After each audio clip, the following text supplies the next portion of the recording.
It's live, pal. Bust down, Pantheonists. Happy Thursday.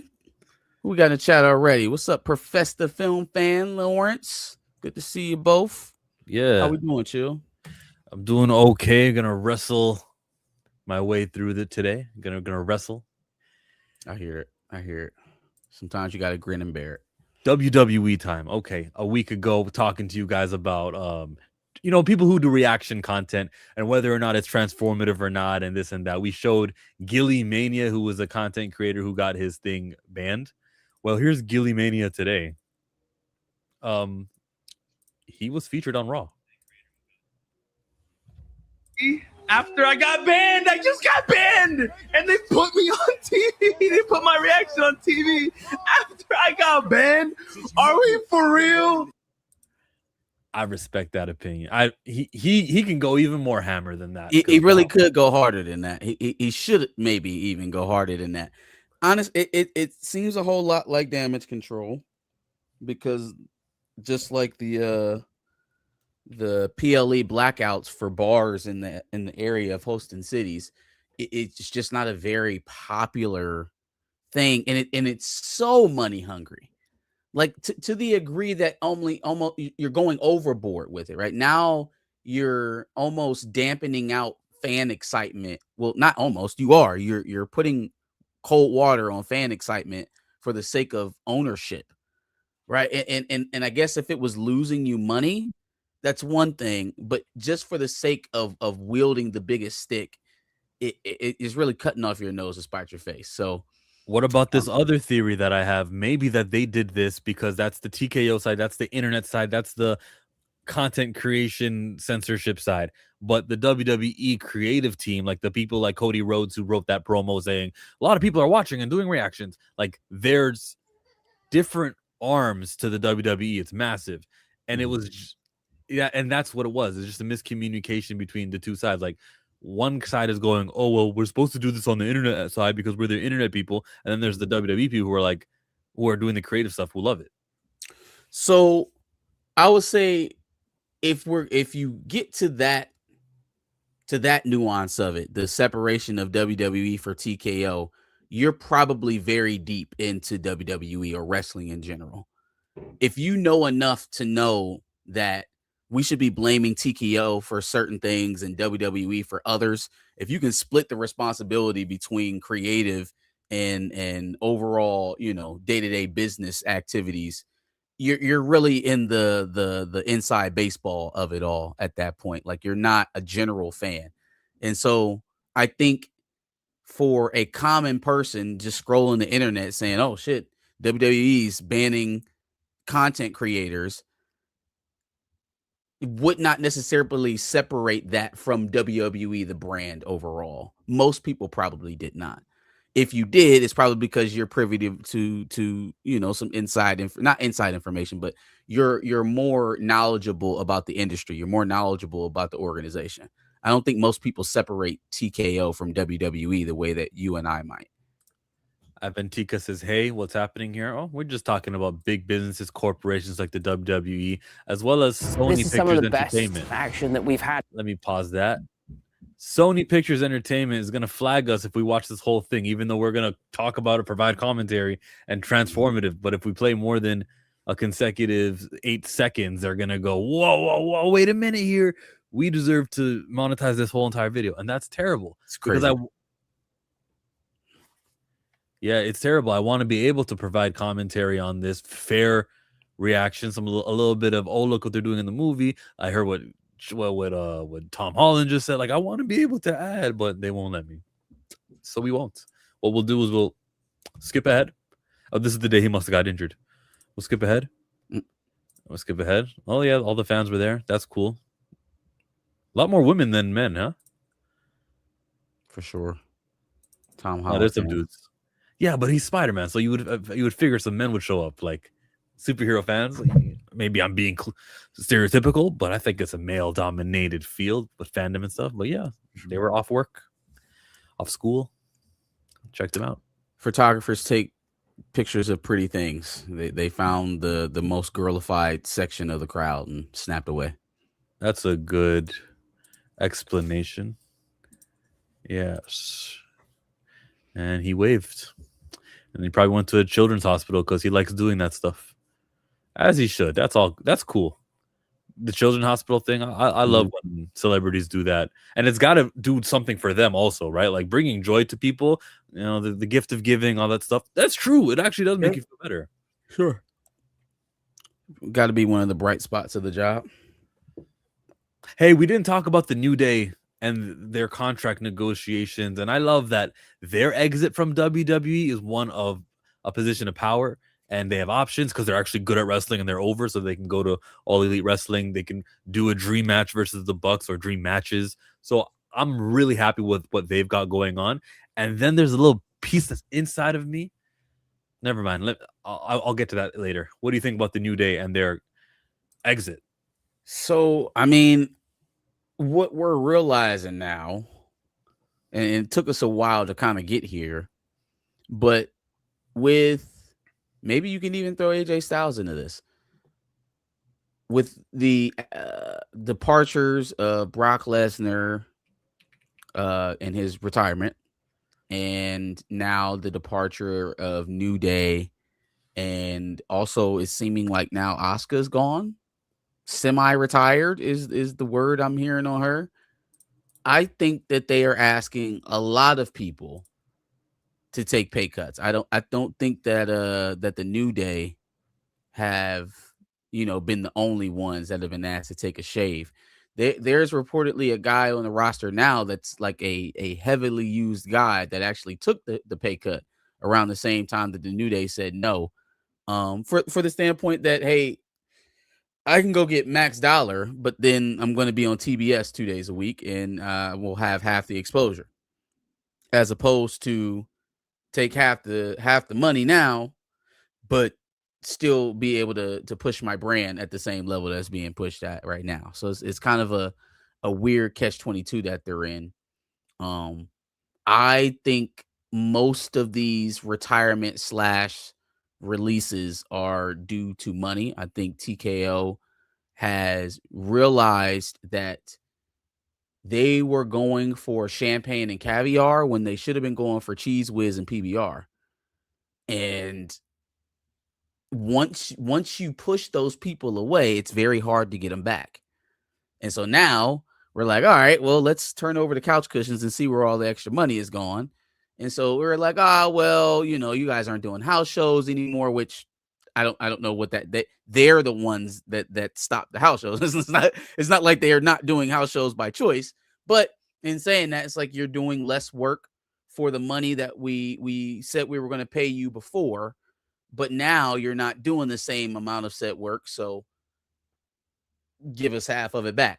I completely understand why the New Day is like, well, fuck off, and I guess we'll see you when this relationship between you and WWE is no longer, if that ever comes to pass. But I couldn't see myself being a act like New Day, like you said, that's already over. They can go to anybody's production and command a crowd, taking half of what was promised to them over the next half a decade, right? We've been totaling a 6-figure salary. I don't understand even where you could feel comfortable asking for that if you're TKO, because it shows a little bit of weakness, like more than a little bit. It's showing financial instability.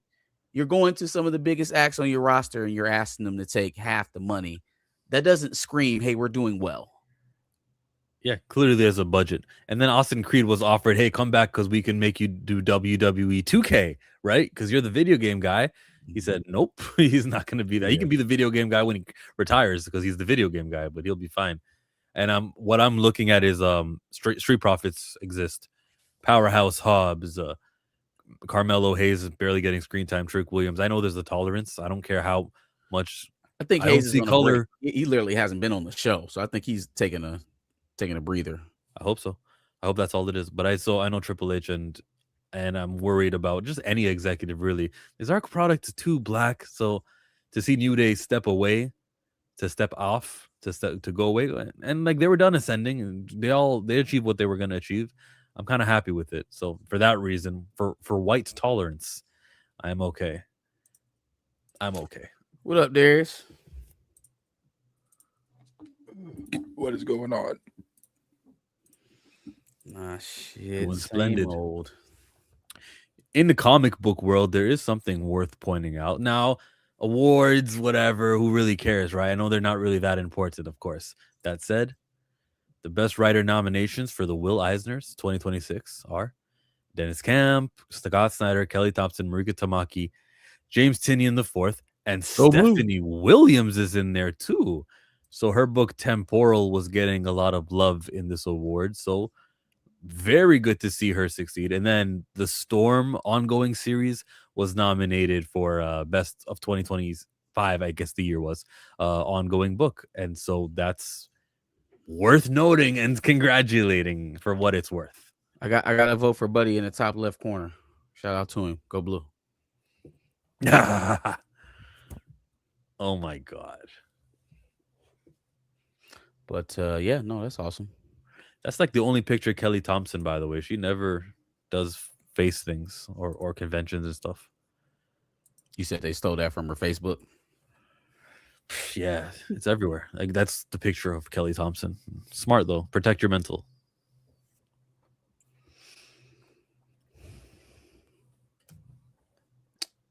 What's up, gentlemen? What's going to be our first together topic?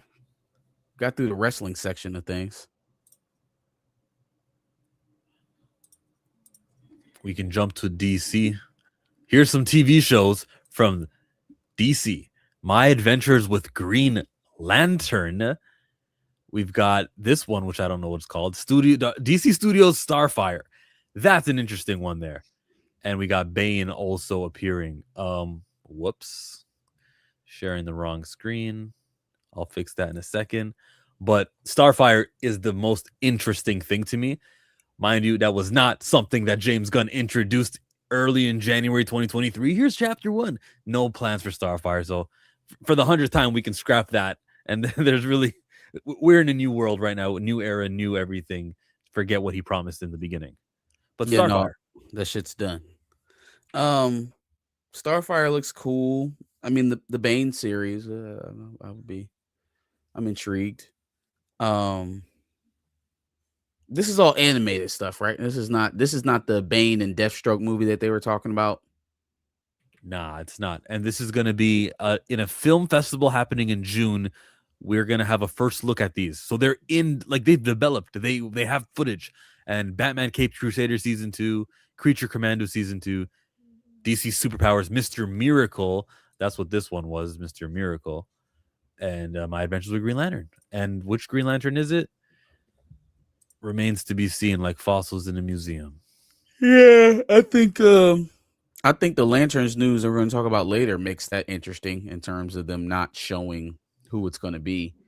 It could be a prequel with Hal. I'm so irritated. Like I'm so fucking irritated by that. But we're talking about the animated stuff right now, so we'll stay focused. I don't really care what they do in that realm. Like that is the playground where James should be getting off all his niche shit. You want to do Authority?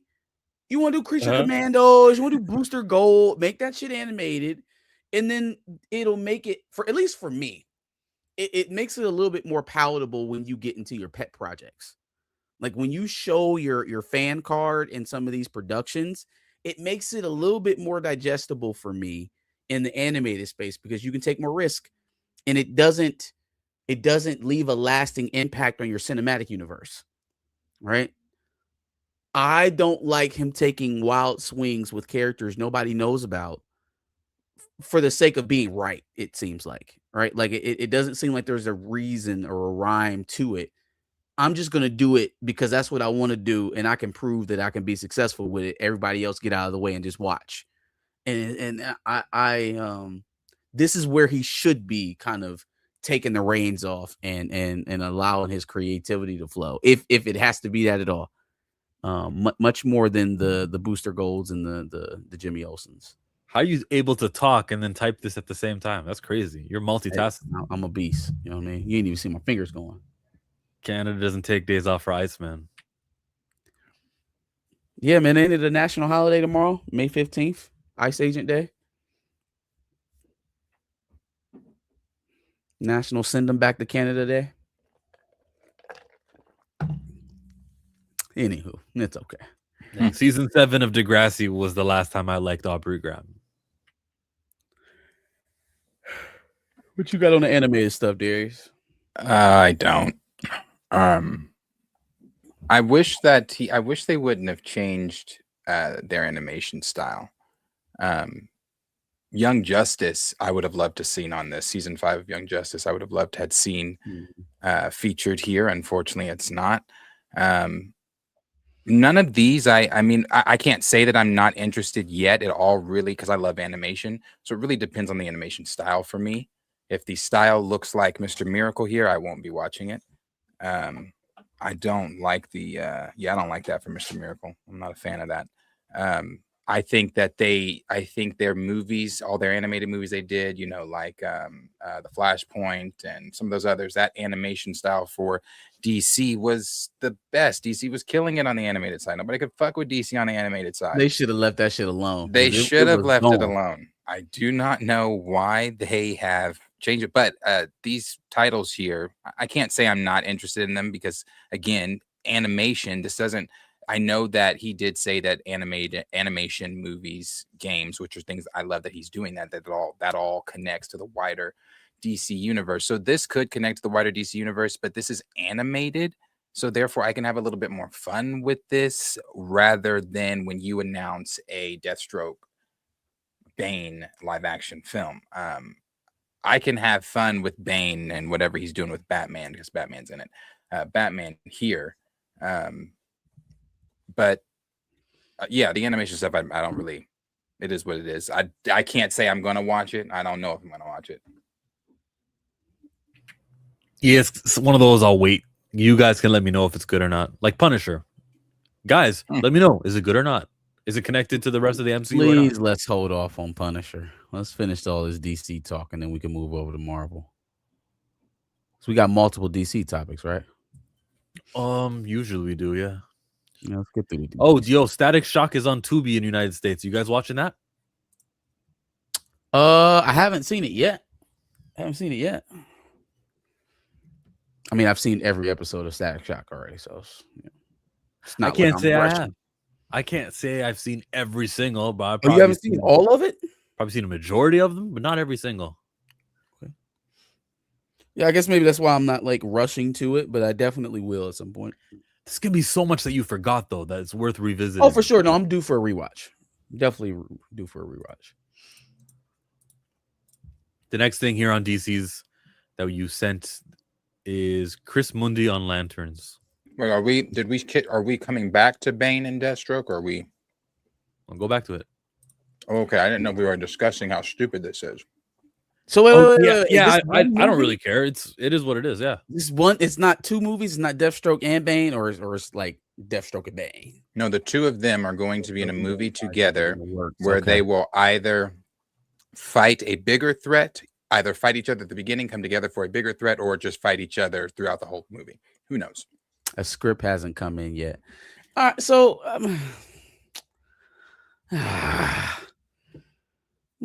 okay. If it had, well, I don't know how they could make it mean anything to the DCU or the whatever they're calling it, because there's no Batman. It's just there's no Batman. But we are about to watch a Clayface movie, right? What if Clayface is good, then we can start building up this whole DC villain universe, right? And then you introduce Batman. There's definitely some reverse engineering. It wouldn't be my way forward, but it's a lane, I guess. There's definitely a lane. Yeah, I mean, you know my position on it. It's just no Batman. Yeah, no Batman. So that's the rule just in general. Like we not leaving the lane open for another Joker, for another Penguin. As long as Batman not showing up, it's a no-go. No mas. He's in that picture. He's getting his back broken. Shout out to Dark Knight. And I can't, when I say how stupid this is, I'm not saying that when this comes out, it can't be fire, that this couldn't be great. I'm just saying, for me, and everybody knows my position, regardless of I know some people wanted to cling so hard to the Wonder Woman rumors and the Maxima rumors, and that was their way of saying that Wonder Woman was heavily talked about in the DCU. Okay. It is true that the Supergirl writer is writing a current script for Wonder Woman. Is it? That's the last reports were, at least. Okay. You know, but when it comes to like, you know, these projects where we're doing, you've got Clayface now before we've talked about Batman, and you've also got now this before we've talked about Batman. And you could say, well, Darius, let him get Matt Reeves the stuff out, let him cook, let him do that, da, da, da, da. Okay, cool. But we are still talking about a lot of people once again before we are talking about, drum roll, because you know what I'm going to say, members of the league. Yeah. You know, James could actually be building himself into the next regime, whatever that looks like, because the whole Paramount Warner Brothers thing has gotten very quiet for some reason or another. But whether that's under the Ellison family or, you know, back to newly minted 100 millionaire David Zaslav, he could be cementing himself into the immediate future by adding lead characters, right? Like if there feels like there's momentum going towards something big, not only the studio that you're under now, but the prospective people who are acquiring it are going to want to see that through if it feels like it has momentum.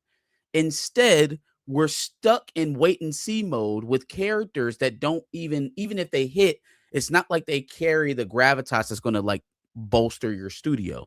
If Clayface goes out here and makes $400 million, that's a screaming success for Clayface. Well, considering the budget, yeah. Yeah, it's a screaming success. It will do nothing for the DCU. Nothing. It will do nothing for Superman. It will do nothing for Supergirl. It will do nothing. Do nothing. Nothing. It will be a good movie in stasis. And so even if he succeeds at some of these projects, it doesn't help push him forward. It doesn't propel the narrative. There's nothing to build upon on a Clayface that doesn't include Batman in the movie. So instead of doing that, let's get some of those lead characters in, because now when they look at it, they're like, all right, we're going to keep James or we're going to start over fresh with somebody else. Well, he does have the Justice League up next year. He is making a Green Lanterns movie. He is making another Flash movie. He is making another Batman movie. Those type of things save your job. Ask Matt Reeves. All right, like those type of things and those type of forward agreements keep your job. But when they look at the slate and they're like, oh shit, we got that Jimmy Olsen coming up next fall. Huh? We still working on that Sergeant Rock, huh? Want some of that? Yeah, we got it. Got it coming, boy. Bane and Deathstroke solo film. Like that's not, they're going to be like, okay, well, yeah, we can do without all of that shit. Let's start over. But don't sleep on Peacemaker, which did expand multiverse, added another layer to Lex Luthor, and then the importance of Rick Flag, who's going to be a character who touches on different characters and stuff. He's like part of it's not the authority, but he's part of the like government forces. Even in these lesser shows, you can get world building. I mean, I do agree with that. Clayface can have Commissioner Gordon. That's just not good enough for me, though. Again, I get what you're saying. That's fantastic, and you're so right. It can, and that adds another element to Clayface. That again, just I just hate this whole. And I say this every time we talk about DC. I am just, and it's not just DC, Marvel too. I'm past this peaking like, oh, Gordon's here, so you guys know what that means. It means Batman's, but I know that. Like, of course he's here. Yeah, I know. I was looking at that comment. How about am I missing something? I know we're gonna have Green Lantern in there, right? We're gonna have Superman. Who's the rest of who's the half of the league that I'm forgetting? Like, help me out. Fill in the gaps. I have no clue. Who else is supposed to be in there? Confirmed. I'm sorry. Confirmed, not rumored. Confirmed. Just a reminder, Battery, DC owns the rights to every one of their characters. It's not like the Hulk is tied up in Spider-Man. They could have done it. Do whatever they want at any time. If I'm out the loop on Wonder Woman, Cyborg, Martian Manhunter, if any of those characters, Batman, Flash, if any of those characters have been cast for Man of Tomorrow, and I'm out the loop, please help me. Right? That's what the show is for. But see, there's a few of our viewers that are again under the sprinkle it out. They're saying he's going to do the sprinkle it out formula. Let him cook and let him get all these guys in, and this guy's going to come in. Then you'll get your league member here, then there. Then I guess in 12 years we'll get our Justice League team up. So Green Lantern we knew about. Superman, cop out, that's his movie. Why would you even name Superman? Mr. Terrific is part of Justice League Unlimited. He's not that top 10 hero. Not yet. We hope to get him there. If the league needs extended members to carry out a big job, yes, they're calling Mr. Terrific. He's not a regular member of the league. Hawk Girl, that's not Shira. That's not the Hawk Girl that was in the league. Ooh, I'm going to correct you. Mr. Terrific has been featured much on Justice League Unlimited. Big salute to Marquise Draper, who is editing a book where Jamal Campbell is doing Zatanna, writing and editing. Morgan Hampton is doing Green Lantern Corps. Who else did he put on? He's putting Stephanie Williams on 2 issues of Wonder Woman again for another. Like Marquise Draper is making moves at DC. Greatest editor alive. Yeah, shout out to Marquise Draper. I said that to start my statement. I said that he was Justice League Unlimited. I didn't forget about the animated stuff, but he's not a regular member of the league. So again, maybe instead of wasting time on Jimmy, we can use that somewhere else. No, right. It's not the right Hawk Girl. Like, what are we talking about? Different person. Robin, Dick Grayson, Robin, and then there's Jason Todd, Tim Drake, Damian Wayne. Battery, you're trolling. That's a troll. I'm not even accepting that. That's a troll. I do this. You guys know I stream in the evenings, and my DC back and forth with the chat typically takes my stream about an hour and a half, maybe an hour, because we are just going back and forth with, and again, I'm just like, guys, I get what you're saying, but at the same time, my big thing is not I want it rushed and I want it. I want just spectacle. That's not what I want. Because as I've said many times, and the good example is the Game of Thrones. Some of the most interesting parts of the Game of Thrones don't involve spectacle, don't involve the dragons, don't involve any of that stuff. It's the dialogue, it's the details, it's the things like that. So I'm not looking for a spectacle. I'm not looking for this big. I want that, but that's not what I'm. It's not what I'm just overall looking for. I'm just again sick of the formula. We're not talking about the Punisher show right now, but he didn't get the suit till 3 seconds till the special ended. I'm sick of that. I'm over that. I'm over again I know what Chill is saying, and I agree with what he said when he said Commissioner Gordon could be there, but I'm also over that, because that alludes that, hey guys, nudge Batman might show up in Gotham. But what Commissioner Gordon? They gonna use Jeffrey Wright, or they gonna use somebody brand new? It'll be Barbara Gordon. No, it won't be. To say it's silly and it's splitting hairs here. Are you a T'Challa acceptor? Battery? Because this is T'Challa. Are you a T'Challa acceptor? This character here is T'Challa, or you may sound like it's silly and we're splitting hairs here, but Battery, do you accept Toussaint as your T'Challa? Like, splitting hairs. Chill coming up with the automatic insults to describe people. No, it's a question. Are you a child acceptor? He may be. It's splitting hairs. I don't know. Hawk Girl is a mantle. I don't even know if I agree with this one. Clayface could predate Batman. He has Damian. He's older. He's gone through Nightwing. He's gone through Jason Todd. He's gone through Why am I blanking? Oh man, Several Robins already. So there's don't no. make me laugh. He's Yeah, no, already he is. over. He's a whole pappy. He grown as shit. So I don't think we need to go predated Batman. You know, we got a fully actualized Bruce. Hawk Girl is not T'Challa. Relax. I'll Yeah, but relax, do you but want I'm to see using the the same characters logic. or not? Do you want to see the characters or not? What are we talking about? So then we might as well just go with Batman. We might as well just go to Terry, right? Why even waste our time with Bruce? Oh, Batman is yeah. Batman, right? Hmm. It's true. Skip to McGinnis. Maybe Bruce was a teen dad. Yeah, he had the resources. Hey, being a billionaire playboy teen father is something else, man. That's crazy. Alfred in there raising 2 kids.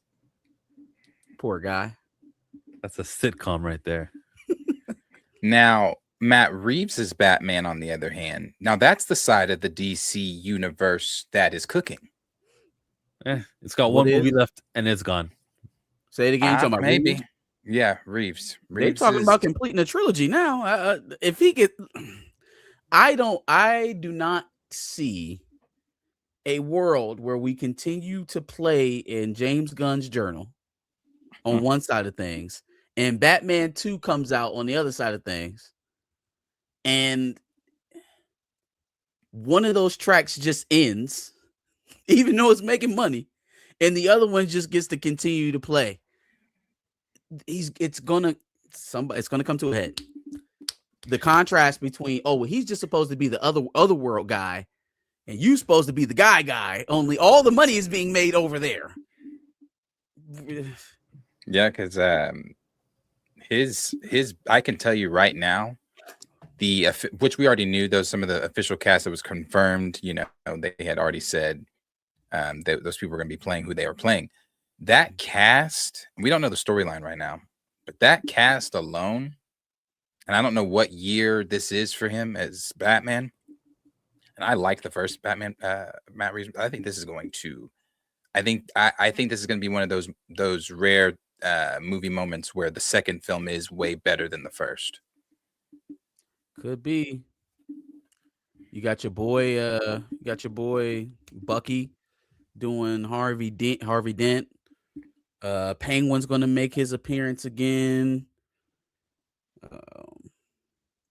I thought I saw something about a week ago about the setting of Gotham being winter. Mm-hmm. It is. Oh, please tell me freeze. Please. That's what some people were guessing. Tell me freeze. Yeah, because it's never just winter for no reason in these shows and movies. Right. But Reeves said, that's what he said. He did say he wanted to do freeze. Obviously, it's not going to be, freeze gun. But that's why I'm so intrigued about it, though, because seeing his take on the Riddler, I can only imagine what freeze. Like I could see some again serial killer that uses ice in some kind. He only hits people in wintertime. He only pops out in wintertime, and then he'd be gone for the other 9 months of the year.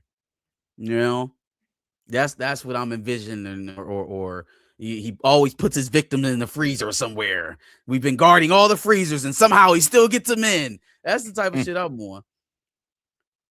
Yeah, he's definitely going to go the realistic approach. So I don't know. Some people said Court of Owls as well. That was what Pattinson wanted. But I do know that as of right now, and we don't know we don't know anything about Gunn's Batman, but Reeves is doing a pretty good job with bats.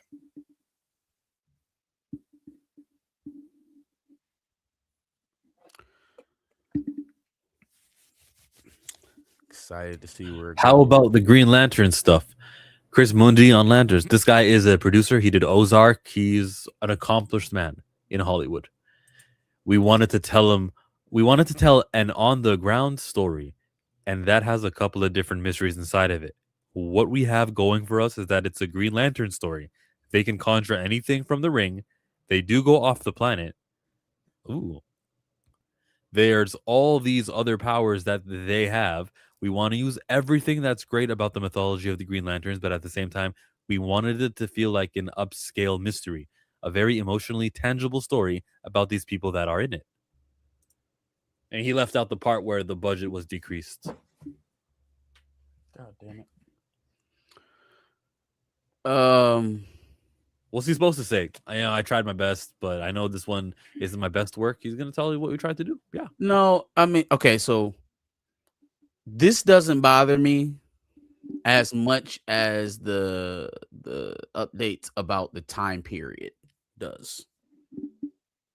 So, like, sure, you're telling a grounded story, and you know there'll be a little bit of intergalacticness involved, and you'll see the ring powers, but mostly it's going to be a down to earth show. That doesn't scare me as much as what they're doing with the timeline. So apparently there's going to be a lot of flashbacks, like they'll have 2 consecutive running timelines at the same time. God, we are really overcomplicating this. And also they're making it so that Guy comes on after Hal trains John. Now, is that, again, I'm not the biggest DC buff, but I thought we went Guy, Hal, John, not Hal, John, Guy. Sure. Am I throwing that off? Am I wrong here? Thought it was Guy, Hal, John. I don't know. You got the internet, but I thought Hal Jordan predated all of them. Okay. Alan Scott would be the first one, but then Alan, Hal. okay, there you go. Right. So then, what? Why? What? You're going to make Nathan Fillion the youngest Lantern? I think Guy dies. Right? That's what should have happened. That's what we should have got. That should be the mystery that we're investigating in this show. It would have made it actually worthwhile watching. I wouldn't have gave a shit that it's Earthbound, because if Guy gets killed on Earth, we should be investigating it on Earth. But for now, they're telling me that this shit is going to predate Guy even being a Lantern by 10 years. So what are we doing? I gotta wait to see the show before I can be as angry as you are. What are you doing? Well, I'm reacting to the rumor. So this is all based off of whether or not the rumor is true. If it's not, then screw all of that, and we'll just go back to my original theory. But if this is the case, and we are going to be doing a whole Lost thing in Lanterns, do we have time for that? Does it serve the purpose of expanding the universe? Does it serve the purpose of moving these characters forward and getting us excited to see them on the silver screen? If it doesn't do any of those 3 things, what's the point? What is the point?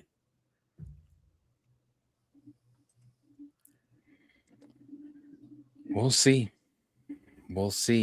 with Lanterns. The pictures they shared of them were pretty well. Of John, that one of John was pretty cool, him holding the lantern. One part that sticks out here.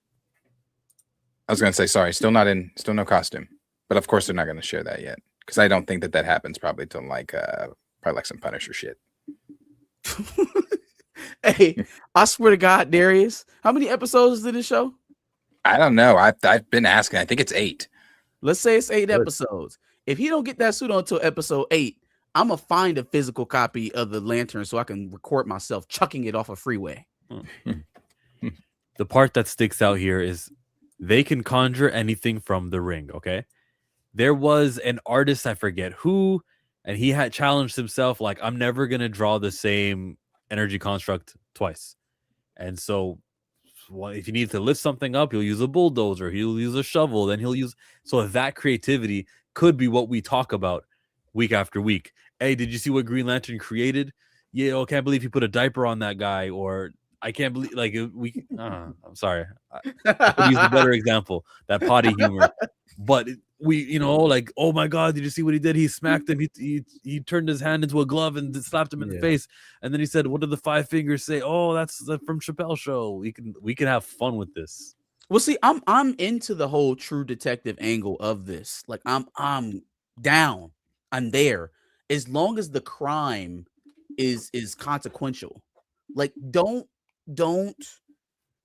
do the thing or fall into the trap of trying to make this so episodic and week to week for casual viewers that you fall out of the comic bookness of it all. I should be watching this with anticipation to see what kind of Easter eggs are left for Man of Tomorrow. I should be watching this for Easter eggs that may apply to even the Supergirl. I should be watching this to think about how these characters project forward into the grander scheme. And if that's not if that's not being served in this down to earth, day to day investigative show, then we're not doing it right, in my opinion. Yes. There's another image here of light skinned Green Lantern. I'm gonna share. Very, very off putting. He looks like John outside of the coloring. I mean, once he puts that suit on, I think we'll be all right. Yeah, what the like you said, they probably only going to show him in the suit for like 2 seconds as it is, so they got to save it. but what? I'm glad he's carrying the lantern. That's cool, I guess. That is cool. Got some green. That is cool. He's got some green. He looks like he's walking slowly. He's saying the words "in brightest day and blackest night." He's about to just whoop someone. Yeah, he looked like he just got out of a padded room, is what he looked like. But I will take the lantern. Chill, you lighter than him. Yeah, and I would never audition for Jon Stewart, the Green Lantern. There are 2 timelines in season 1 of Lanterns. The drama unfolds between the 2016 setting involving the shooting in Rushville, and 10 years later to something else in 2026. That's to something else could also mean the shooting of Guy Gardner. And I think that something else is because Lanterns is supposedly, and I'm gonna double check this after I say it, but supposedly the events of this leads into the wider event of the DCU. Let's hope so. Make it a consequential watch. Like I hate hearing, oh, we didn't want people to have to go back and watch. Why are you working in this? Go find a romantic comedy. Go find a crime thriller, a murder mystery. Go find anything else other than this. This is the one place you can't be like, yeah, let's throw out all the other stuff and just forge forward on our own path. Like, that's just not going to work. We didn't want to do the effort of tying something. That's the truth. Yeah. I think they admitted that in Friendly Neighborhood Spider-Man. That animated show was supposed to be canon. And they said, we don't want to bog down things. You don't want to have to do homework. But it gave us a lot of freedom to do more things when we made it not canon. Okay, Brad Winderbaum. Guess who didn't get bogged down with boring things like canon. I mean, I'm different, right? There's some people who are looking for that. But I think there's more of me's than there are of the guys who want. I don't think they're comic book fans, though. I don't think the people who don't want to have to do homework flock to comic book content. Is there anybody who's watching right now? Put a 1 in the chat. If you're one of the people who think, yeah, you're a fan of the comic stuff, you love all that stuff, but then you love the isolated stories also. There's probably someone watching right now who believes in the standalone nature. It would be like being a pacifist, but going to the gun range all the time. It just doesn't go together. Is it possible? Sure. But yeah, of course, there's one. It's possible. It's even feasible, but it's not likely. And so if there's a limited amount of people out there who don't want to have to do homework, but also are wrapped up in a very lore-driven genre, why would we be acquiescing to the people? Why would we acquiesce to the very small crowd as opposed to the vast majority of people? Avatar: Legend of Korra. I watched that show because of what it was related to. Enjoyed it. Seven Havens is coming next. The Avatar after Korra. Gonna enjoy that also. Rich lore. That's me. I mean, so far we got Johnny and we got Jay the Informant. Oh, he says he also is into the isolated stuff. Yeah. We like rich storytelling, consequences, callbacks. That's why I like wrestling. That's why I like Avatar. Anything that's like just connected. I love that stuff. I love being rewarded for all the hours I've put into the franchise. What is the point of me cataloging all this information in my brain about all this media that I like, if not to have it play out on the screen, if not to have it be rewarded by it when I see it in media? Which brings us to the greatest news, everybody. Pay attention, pay attention, pay attention. Vin Diesel's contributed nothing more than the Fast and Furious franchise. And there is a television live action series that is going to take place in that world. Fast and Furious. How connected will it be to everyone? I have no doubts it will be connected, because even movies like the Tokyo Drift movie, they were featured in the 9th Fast and Furious. Everything is associated with each other in this franchise. Thank you, Vin. And I can't wait to see what this TV show. You know what? Everyone was complaining they went to space. With the TV show budget, it's going to be just driving. Fast and Furious. Woohoo! Right, the family universe. The family universe. Thank you. So yes, I'm totally disinterested if it doesn't have the main cast. There's not a healthy enough side character roster for Fast Toretto has a son. Toretto's son could go to school. Don't give a shit. Don't care about none of that. That she was even about to say, I don't care about any of that. Neither would anyone else. If it's not Dom, if it's not Letty, if it's not Tyrese and Ludacris, first of all, they all have been in the last 3 movies, and I have seen none of the last 3. You got a lot of entertainment to watch. I haven't seen none of the last 3. So you telling me that you doing the Fast and Furious without those people on TV? Yeah, nah. Nah. Can't even go. Can't even do it. The last one I saw, Ronda Rousey was in. Fast 7. Ronda Rousey. Wasn't Jason Momoa in the last one?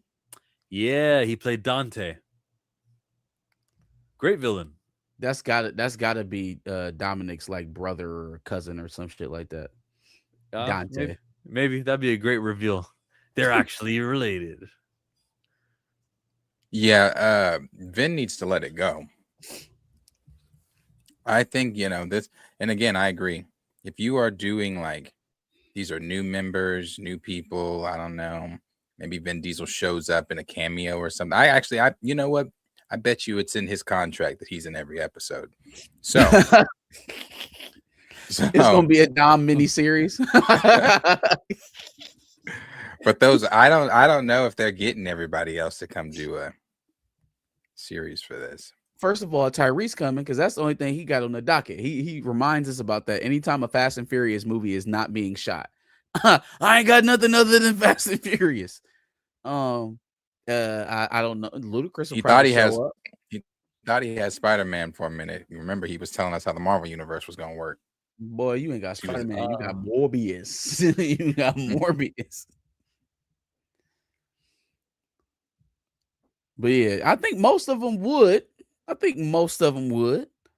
If Vin Diesel's going to do it. But do we want to see this? Like, who asked you for this? I asked. I want to see it. There you go. Chillmonger, an army of one. It's not for me.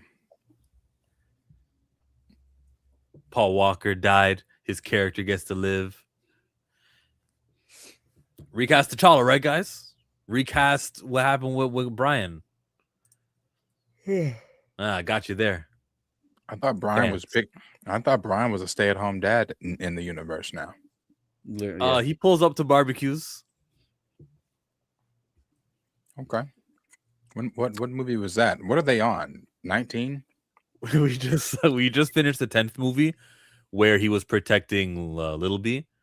No, he was protecting his kid. Okay, so he's in safe hands and all that stuff. So his child is fine. But with everything going chaotic right now, and with the cliffhanger, we know Brian's gonna come back to help save everyone. Because what happened to John Cena's character? I think John Cena's character, Jacob, I think he was filling in for Brian's role. We know now Brian is due because they're gonna have to press the red emergency button. Hey, Vin Diesel, or not Vin Diesel, Dominic ain't shit. He be in that mug talking about family, family, family. Meanwhile, he got a whole baby mama out here that he got murdered and then brought this little Jon Snow baby home for Letty to raise. And then he got kidnapped. He's an awful family man. Terrible. Terrible. It's not Stepped terrible when out, it's family. had a baby out of wedlock, brought the baby back. Oh, no, you have to raise it. We're family, family, family. Baby get kidnapped. You need to worry about your family, family, family. Yeah. And what's her name? What's Charlize Theron's name? Nexus? Cypress? Clea? She killed Oh, yeah. Clea? Huh? Clea? Yeah, Clea. I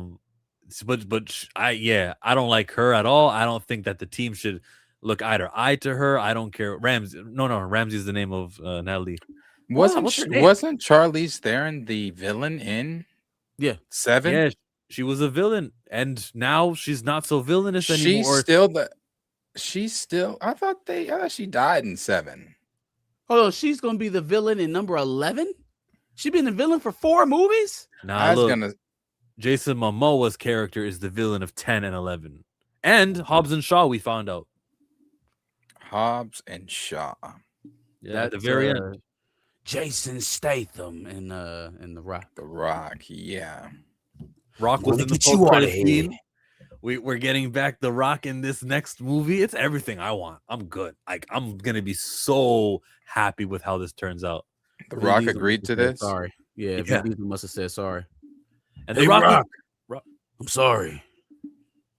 He's in better shape, by the way. I think that Kevin Hart wasn't allowed to joke about it because he barely touched on it at the roast. But Rock is in good shape again, so good for him. Back on the juice. I hope that's all it was. I hope that he needed a reason to be off the juice, and now he's back on. Snatching machine, I think, was his reason. He needed to cut weight a little bit to look like Mark Coleman, and then he was like, after that, let's juice back up, baby. Remember when The Rock said Tyrese's album was the biggest piece of dog shit he heard?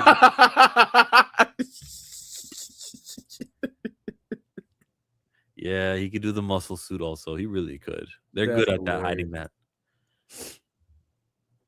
Yeah, you're right, Bucky. What's the last Rock hit? Oh, Jumanji should do good. Jumanji, yeah. Jumanji's hilarious. Nobody can't tell me, and it's not The Rock. He has funny moments. Jack Black and Kevin Hart together is the comedy duo I never knew before that movie I needed.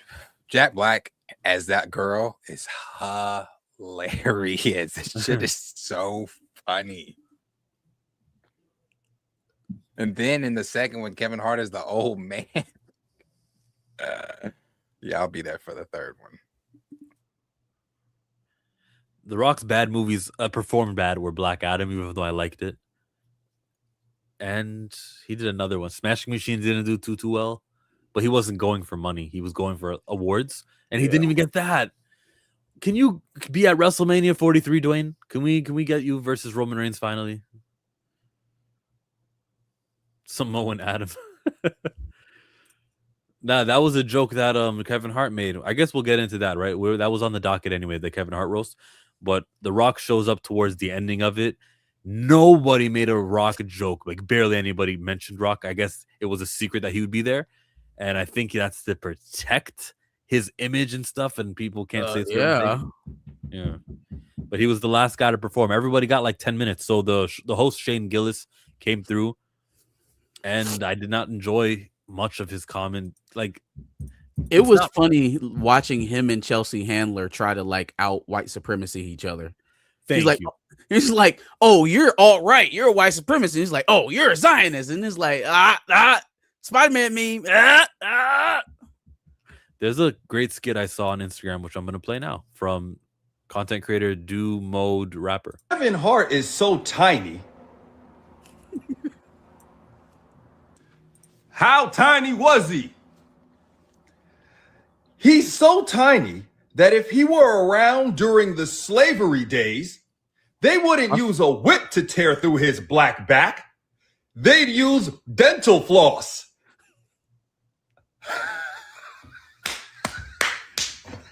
It was this. Literally. What? That's comedy. That's going to be a minty back. It's the funniest thing I've ever heard in my life. I swear to God, I'm not faking. I'm not faking this laugh. That shit was funny. You know, it's great that we're all here together to celebrate freedom of speech. I actually had a dream that this happened. I woke up so excited I took a shot. Guess you could call me Martin Luther King.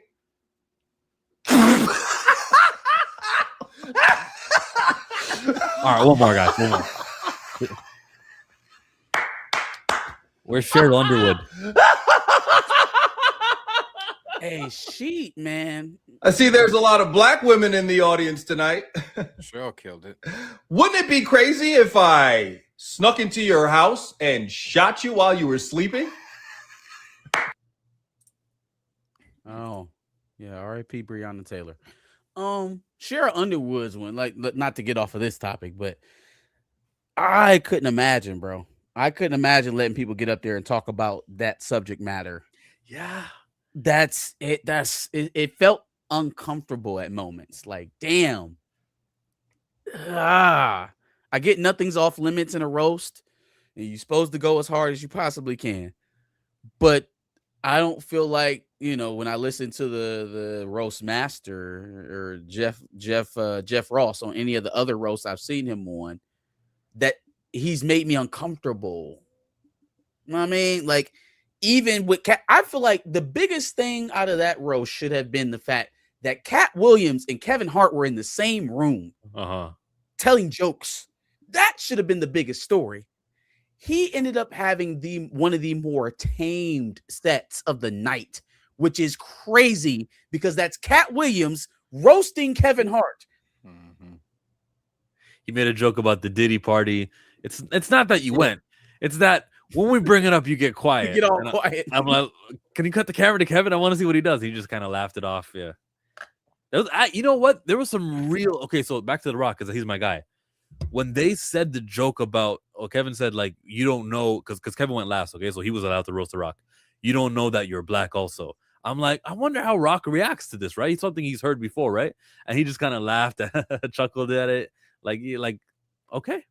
But what will Rock do about this? Because I'm of the opinion he doesn't need to do anything but resume existing. Like, I don't hound him on that topic. But it's something that is said, and I got to see him react to that. But rewind to the racism jokes and the dead jokes. I get that comedy is finding the line and then getting as close to that line, stepping over, testing it. I couldn't find myself to laugh at the racist jokes. I could for the dead jokes. After Shane Gillis said, by the way, I called Cheryl just to ask if it was okay. I think when he said it was okay, told me that he got the okay, I laughed at one of the dead husband jokes, but for the most part I didn't laugh at those. Yeah, I couldn't find myself doing it. And then even with so to get to the gist of the racistness in Mr. Hitchcliff, the reason why you couldn't laugh at the racist jokes is because they weren't funny. Right. And so this has been my argument with Chappelle a lot. It's been my argument with a lot of comedians. It's like, sure, man, you are an entertainer. You got your First Amendment. Go crazy. Say what you want. You just can't filter or police the response. And so you want to come out here and you want to tell George Floyd jokes for whatever reason, because obviously it's funny to make humor about a man being murdered. violently on camera for the entire nation to see. But at very least, if you're going to do it, you have to be funny. And he wasn't funny. It was just off-putting. It made people uncomfortable. And that is where, as a comedian, you got to weigh the risk. Like, yeah, I'm allowed to say whatever the fuck I want to. At the same time, is me saying this in this crowd, in that this event, going to get the reaction that wins me the moment? If you're just going to go out there and say racist shit for the sake of saying racist shit, there are other avenues you can get that shit off, and it'll be much more lucrative for you. But telling jokes and you want to be racist, you had better be funny. You had better be funny. He wasn't funny. And everybody lately has been, which I agree with. Of course, I agree with freedom of speech. But it's just been thrown around with everything lately, and that's fine. But that does not then mean freedom of consequence. So you can say whatever it is. You ask Chet the Builder. You can say whatever it is you want to say, but you're not then free of consequence. And I never have found any time a George Floyd joke has been used to be funny. That was not a funny time in Black history, Black American history. That was not funny for his family. And if you remember the video, I don't know if that video is even still online. But if you remember the video when it first watched, that was a very hard video to watch. Oh, right. So I've never found it to be funny. Because what is the joke? Like, what is even the joke? Ha ha! A cop sat on his neck for 8 minutes. Like, what is the punchline? Like, what is supposed? It'd be something different if we were making a George Floyd joke and the butt of it was Derek Chauvin. It would be one thing if we were making a George Floyd joke and the butt of the joke was the racist white people who defended Derek Chauvin. You made a joke about George Floyd and made George Floyd the joke. Yeah. We know too much, the three of us. The system that's in power, the reason that things are there. Like, I'll always just go back to the root of the joke and go, oh, no, that's not funny. That's actually pretty evil, actually. Can't laugh at that one. Yeah. Yeah.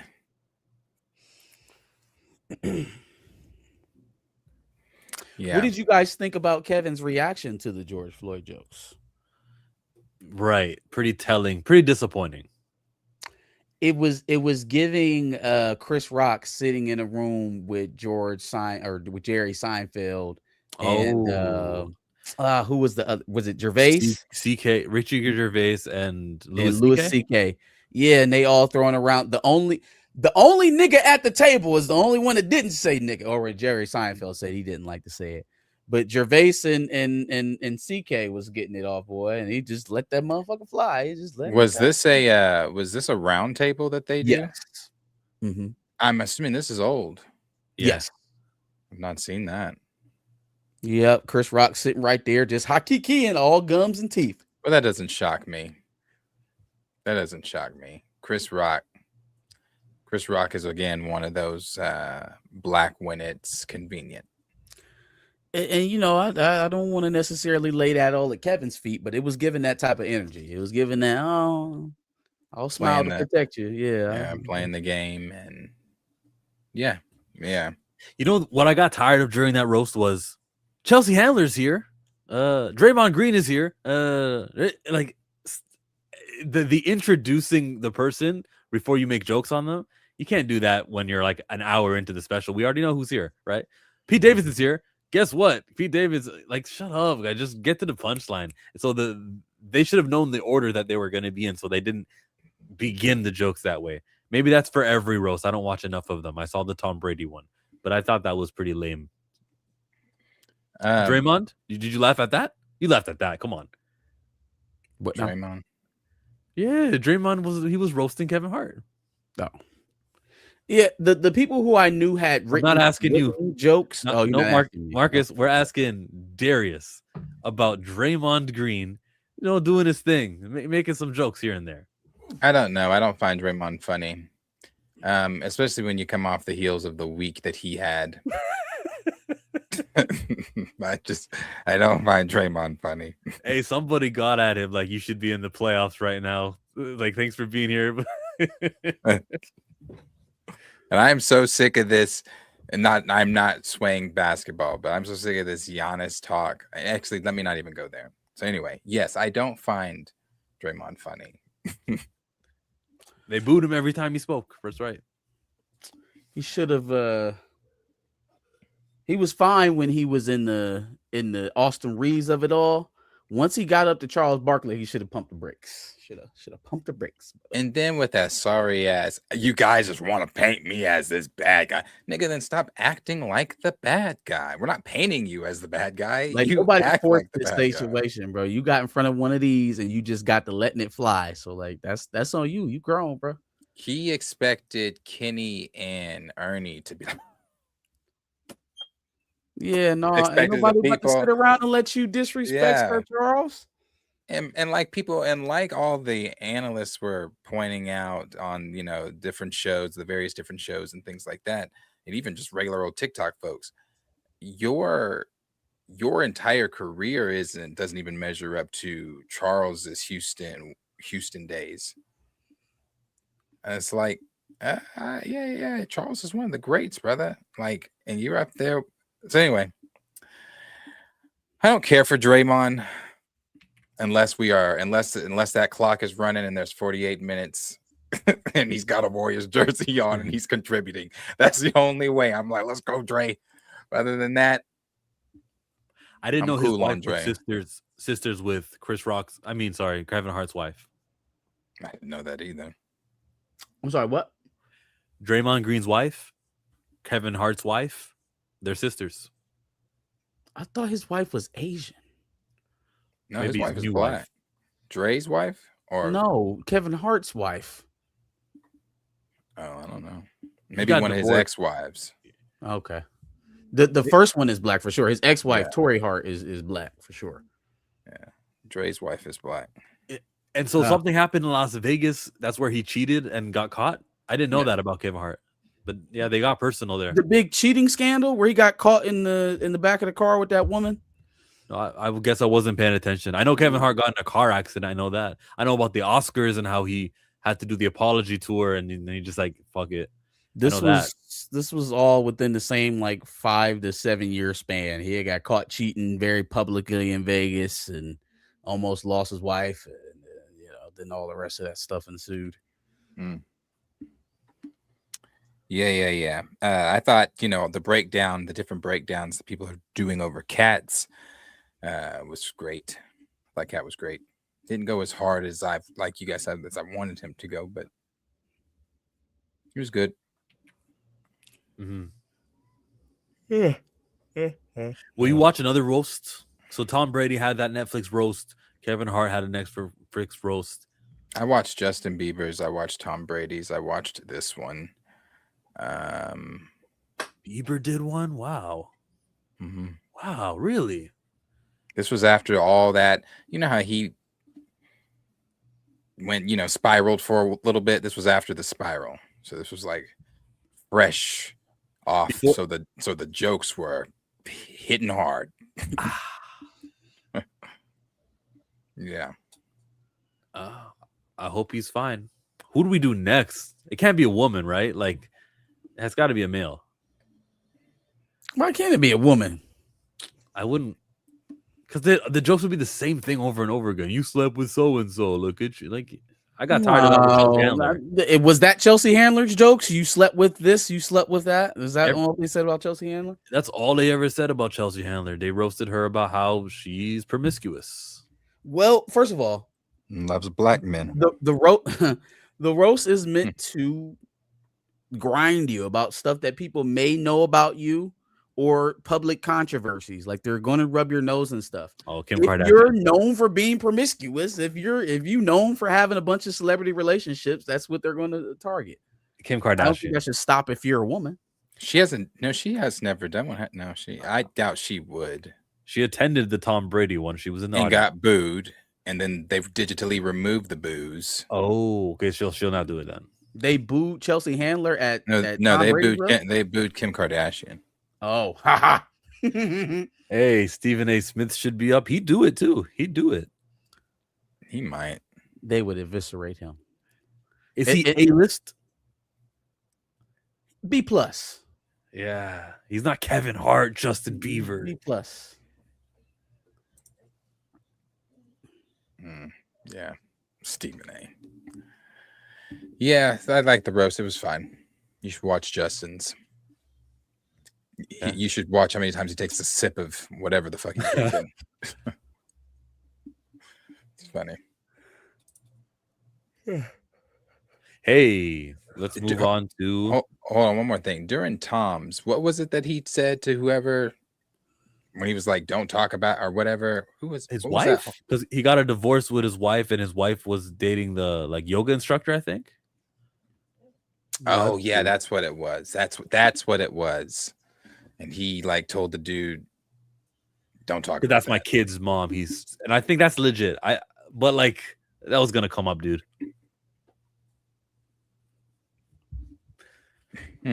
Also, for you to be like, "Oh, don't talk about her. That's my kid's mom," but to leave her home alone with the fucking yoga instructor and your kids so that you can play a fucking 21st season in football or whatever the hell it was.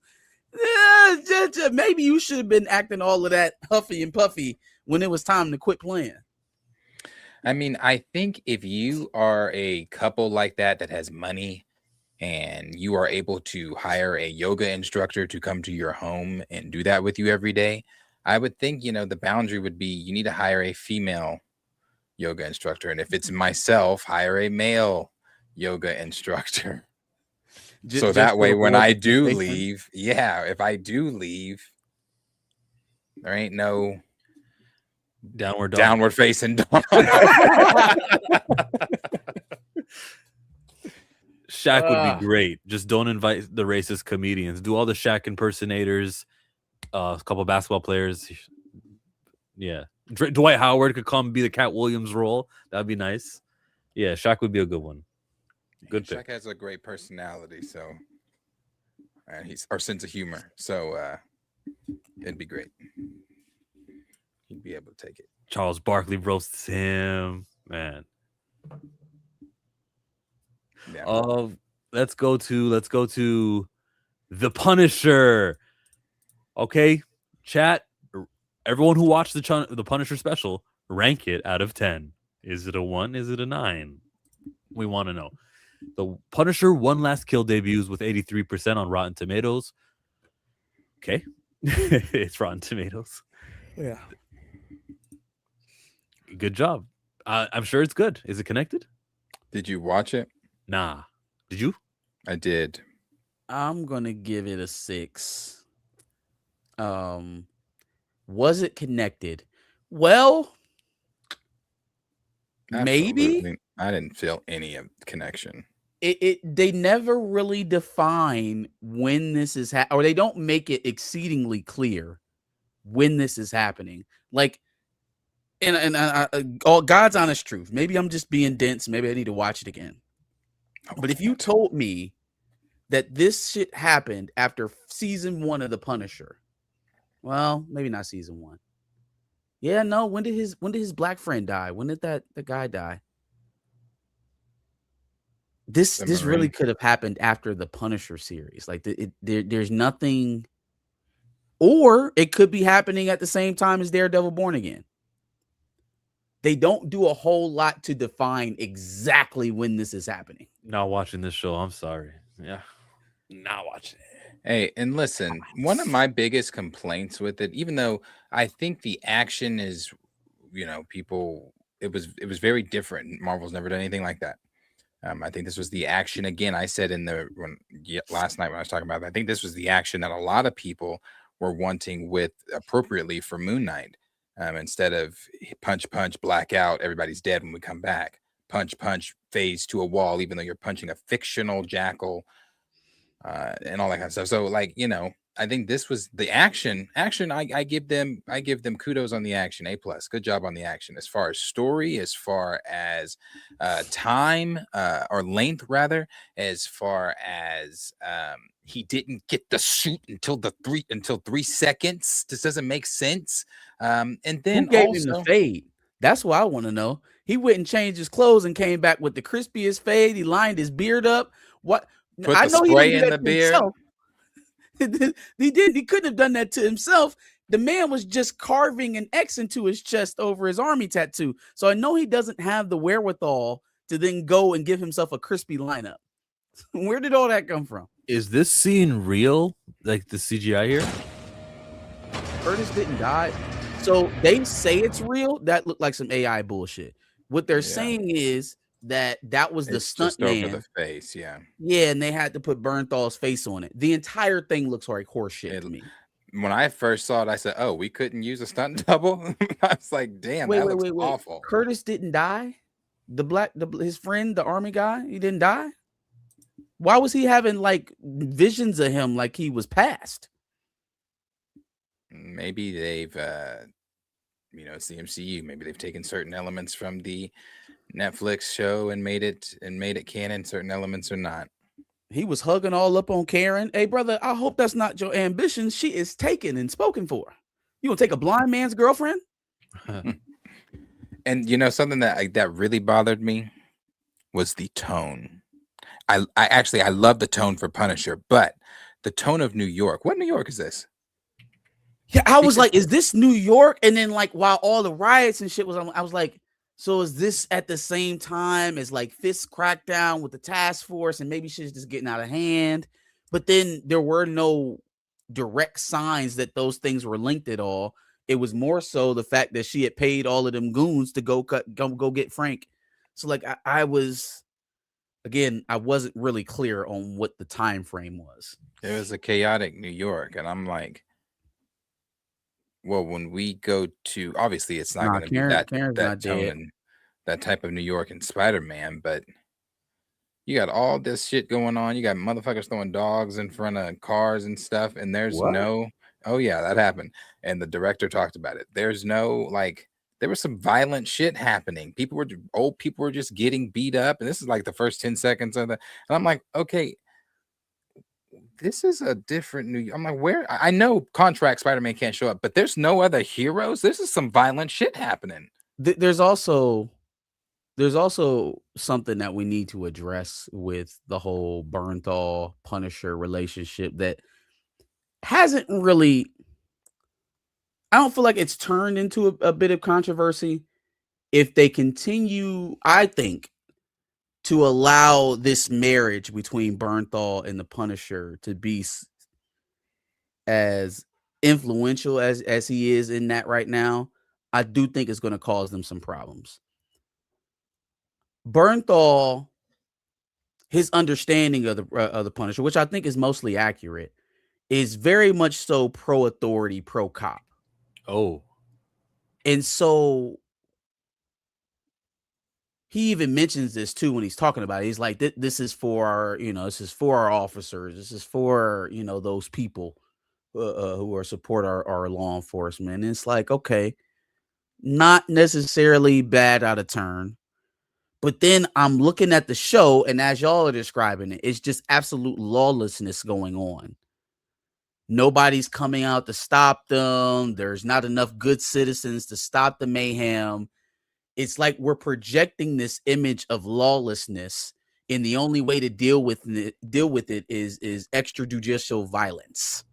Like, we're going to murder people in the streets. We're going to murder an entire project if we have to regain order. And so, again, this is a comic book. It's not exactly real life, but the pro-authoritarianism kind of stench on this show was very present, especially with some of the stuff y'all are getting to. They show very the innocence in the was that a bakery or the corner store or whatever. They're being accosted, they're getting robbed or whatever. Frank goes in there and saves them. He does it by slaughtering a bunch of people. But then the little girl gets up and just gleefully hops in between the fucking bodies and go gets a rose to hand Frank. Like, she should be shitting herself. She should be in the corner somewhere crying. She just saw 6 men die, and not just die, but be killed very violently. Maybe that girl has the X gene and it'll all wrap in. You'll see her again in the X-Men. Fuck, what has she seen thus far that would make that so easy for her to just deal with? She's literally playing hopscotch over the dead bodies to go get this fake ass flower to hand to Frank. That's a mutant. And then she did see the news too of him being wanted, and just waved to him. Yeah, JD Informant gives the show a 12, 5.8, 5. I loved it. 7 out of 10. It was ass. I gave it. It's after Netflix 4. I saw somebody's thumbnail that said Punisher one last ass. It wasn't ass. No, I'm not going that far. The action. Yeah, it wasn't ass. It wasn't ass. It was just all over the place. Yeah, I didn't get the story. Well, the story was rumored. We kind of knew that that's where they were going with that, right? Only I don't know how it happened in the comics, but as I'm listening to this lady describe her criminal family and how they went out, I'm just kind of like, yeah, but didn't they deserve it though? like didn't they deserve it? Like I get it. You know, you lost everybody, your husband, your sons, you're all alone. Vengeance will be mine. But didn't they kind of deserve it though? You know, it's one thing if Frank was, you know, he killed a quiet family, you know, somebody who didn't want anything. He went out there and he slayed the gigantes. But he had to do what he did. Not just he had to do what he did. Your family was involved with the murder of his family. So it's kind of like an eye for an eye. The fact that you are here right now tells me that you understand that. What are we talking about? Yeah, there's more to that story. So I'm assuming that either he's getting a show or another special, because it's not how it ends. Hey, I didn't know that this was a one and done.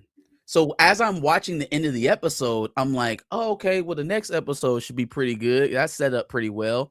And then I seen everybody talking about it. I was like, oh, wait, that's it? That's how it ends? I'm surprised you didn't know.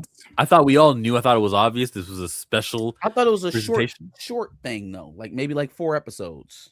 I didn't think it was going to be 1 50-minute. Why didn't this end up being like movie length? Should we be mad at Marcus?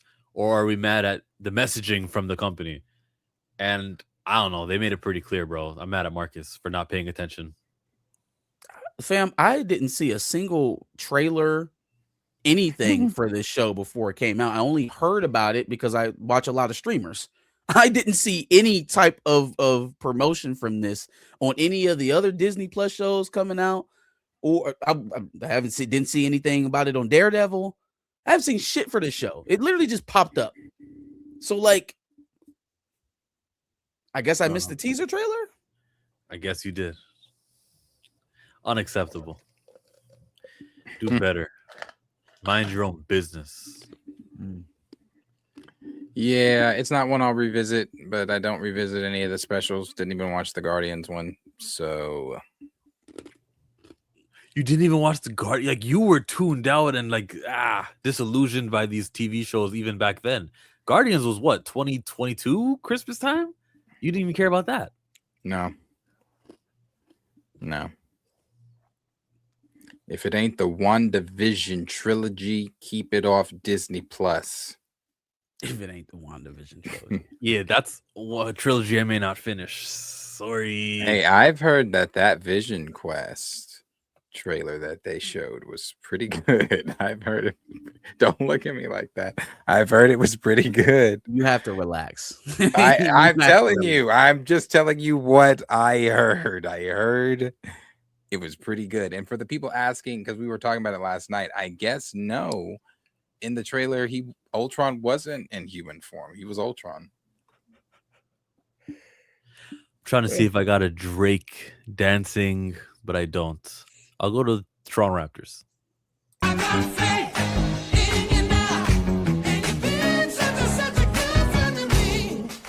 Arthur, $2 super chat. Drake calls out DJ Khaled for being quiet on Palestine. Was Drake Is it 12 loud on o'clock Palestine? already? The album ain't out. Maybe that's a prediction. Oh, that's a prediction. Okay, well, That wasn't maybe a on 1 song. a.m. in wherever. He had a timestamp track that leaked yesterday. His thing to LeBron. Drake is so hurt. At the fireplace. The lyrics to whatever song he put about LeBron. Y'all see it? 1 a.m. in Albany. That's what it was called. That was the timestamp. Was it called the Fighting Irish? No. Don't ask me about that Called guy. 1 a.m. in Albany. He switches teams. I should have known you stay switching teams or whatever he said. He shot at LeBron. He shot at Kendrick. He shot at Button, Joe Button. You Joe Biden. Fam, I don't want to hear you talk shit to nobody. Are you still in court? Are you still No. suing? Listen, it's a 1v20. You have to understand these routes got to be took. I'm not taking this shit no more, bro. Play the ass shaking music, or I don't want to hear it. Man, play the melodies, or take that shit home. You're not about to play cry bully to me. Either be a victim or be a bully. You got to pick a lane. After not like us, but truly for me, after Euphoria, he can't. I really don't argue with anybody because you didn't finish it with Kendrick. You gave up. You said this shit was over with in Hard Part 6. You waved the white flag and then you sued. Shut up. Play the melodies or go home, Canada boy. I want his lawsuit to go into discovery. I want it not to be dismissed. I want to see some records, some things we're not supposed to see. So I'm for Drake's lawsuit in that sense. But yeah, suing after a rap battle is stupid. He's attempting to change the fabric of the game because he lost. I don't respect anything. Or he wants Lucian Grange to suffer for all of this, and he does want to expose these Zionists. Nah. Well, if that's the outcome, whether intended or not, I'd be happy with it. Here's a question for you. Do you believe that Drake is not a Zionist? If he's even actually ethnically Jewish, like that's still in the question for me, whether or not he is a Orthodox practicing Jewish man. But leave that neither here or there. I'll never know that, and I'll never be able to confirm it or not. I 1000% believe he's a Zionist. I don't. I think that his lack of, like, when it was time to, it was October of 2023. He didn't participate in any of that. He's never tried to push the agenda or anything like that. And I think that he's being shunned. I think that's what's going on there. So I do think he's for Palestine. You think he's being shunned by who? Anyone who's in charge of anything with ties to that place. Nah, I don't. I think if that was the case, he'd be gone. We wouldn't be looking at an Iceman. They would have buried him by now. If they had a reason for Drake to not be as popular as he is now, he wouldn't be. And without getting too conspiratorial about that, I think they have a direct line to decide whether or not he is that popular or he's not. Oh, there you go. Drake signed a cease. He did sign this letter pushing for a ceasefire 2023. He's dropping 3 albums at midnight. Cool. Calling for a ceasefire doesn't make you not a Zionist. Kamala Harris called for a ceasefire. I guess you're right in that sense, but there's enough that he hasn't done to further that Zio agenda that I don't know. Anyways, who cares? Back to where we are on the stream though. Like fuck Drake and Iceman and 3 albums. Does he 3 albums that So yeah, that was the news according to Josh. He had an Iceman stream where he revealed that he's going to be releasing 3 albums. I don't give a fuck how many albums you are releasing. Play the shit people want to hear or go home, Roger. I don't want to hear nothing about the beef. I don't want to hear you dissing nobody. I don't want to hear about you shooting no guns. I don't want to hear about you spinning the block. I don't want to hear about you shutting nobody's city down or none of that shit. None of it is dead. You are a law-abiding citizen, and you alert the authorities when you're accosted. We don't have anything else to talk about other than Hotline Bling ass music. Play that shit or don't play nothing at all. I didn't even like Hotline Bling, so please don't do that one. That's all I'm listening to from him from now on. Is Kiki, do you love me? I'm not, no more mob ties. No more, none of that shit. No more 10 bands, 50 bands, 100 bands. You better be making stripper music for the rest of your career, or I'm turning it off. You're not a tough guy. You not. You are a litigious individual. 72 tracks is crazy. Oh, out of 72, you know, I was just about to add. I was about to add. Well, I don't know if you were going the same way I was going. Out of 72, how many are like good, you know, hits? So y'all won't be covering the 72 tracks release. Oh, it's gonna be 3 albums released this weekend. Hey, bro, get the fuck on. At midnight. You think people about to listen? You know one what? is called Iceman. One's called what is this? Habitita. That's not an X-Men. In Maid of Honor. You should have stuck with the mutant theme. Iceman was what he played on the stream, but there's still another 2 albums. So he played the whole album on stream before it released. I think my boy is spiraling, y'all. I think he's spiraling. Why would you do that? The album releases in 40 minutes. Why would you do that? It releases in 40 minutes, so yeah. It's like we're almost there. It's coming right out. So okay. Now, so let me ask you this, Chill. If you were doing early previews for a movie, would it come out at 3 a.m. on Friday? Is that what you do it, or would you do it a day or two early, like Wednesday or Thursday? Oh, I don't know. I think they like Michael came out on Wednesday and Thursday. Yeah, why Before would that they used to do the midnight releases for Thursday night? Like this Dark is even Knight. beyond midnight release. This is like at 4 a.m. Friday morning. You could be the first one to see Iceman. We're getting close to the release. Hey, everyone what are you doing? If you're waiting to hear my album, you're that big of a fan, I'll probably stream it and present it to you, fan. Like, that's not bad. Hey, they're not watching Pantheon. The Drake fans are watching his stream. Okay. For all we know, he did this to avoid getting his album covered up. Like, if you thought Kendrick was going to drop over top of Iceman a few days later, let me just flood the zone with 2 more albums so he don't even think about doing it. I hope he does anyways. That'd be so nice.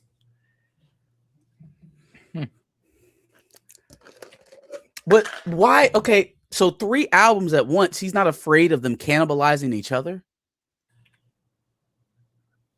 Yeah.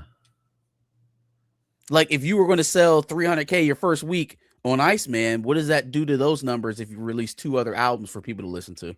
Maybe the built-in excuse is what he's looking for, so he doesn't have to deal with the shame of Iceman sold so little. Nah, it's because they did 3 albums anyways, though. When you could just combine the album sales. Yeah, I won't be doing that, Marte, but I will listen at some point so that I could talk about it on Sunday. You will listen to it. So will Joe Budden. So will everyone else who hates Drake. Jokes aside, sounds like he's trying to Frank Ocean himself out of the UMG. I know what that reference means. Yes, could be that. Maybe. I thought this was the last album under UMG though, so I'm still confused on the. Maybe he's got another deal. He's got another contract with the Canadian company. I think he does. I think Views from the Six was one of the Canadian albums that he's due. We can take this for what it is. It's another Drake hater along with me, but sounds like the initial listen for Iceman was a little bit underwhelming. So back to Punisher, because this was awful. We're gonna watch it one more time. It's like you trying to convince me that that's a real person doing that. I think this is them testing the waters of AI. Yeah, Yeah. It looked like The Last of Us video game. Looked awful. No one will notice. Let's just do AI. We notice. PS1 graphics.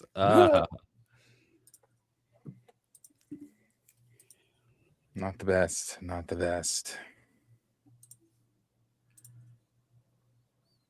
But they got what they wanted from it. So Did people are something talking happen about it. in Vision Land that you care about? No, I mean, they just showed the audience a trailer. Yeah, is there like a Disney Expo going on right now? I I think heard they're called the talking about a few upfronts. things. They're Yeah, called the upfronts. That when they present things that they've got coming this year. Yeah. They got a release date for Vision, October 14. That's a ways away, but okay. It does lead into Doomsday, so makes sense with the October. Oh. Now that's going to help it get some views there if it leads directly into Doomsday for sure. Weekly release or all at once? Weekly. I think they are very confident in this show. This is not Echo or Wonder Man. Yeah. I think they're confident in this one. And again, I reading the description, I didn't like it. But then hearing somebody talk, Josh was talking about it. He said he saw the trailer. I don't know how the hell he saw it, but he said he saw the trailer. And he said that he said his words, he said, as a Disney Plus Marvel hater, he's like, this might be shocking coming from my mouth. He said, but he said, they might be cooking with this one. He said, it looks good. So the visuals look great. He said, just looks really good. But I mean, outside of Agatha, this is now continuing where we left off with Vision and WandaVision, which was 6 years ago. But this is now continuing where we left off with Vision. That was the only other interesting part outside of the twins. Of WandaVision, Agatha didn't really need her own, but I enjoyed it nonetheless. But I think this is going to be interesting also. You know, his family, his android family is going to be in it. Jakasa's in it. Ultron is in it, both in human form and robot form. It's a father-son type of deal is what Bettany was on stage saying. Obviously, you know, with Ultron being the father to Vision. And Vision just trying to figure out who he is.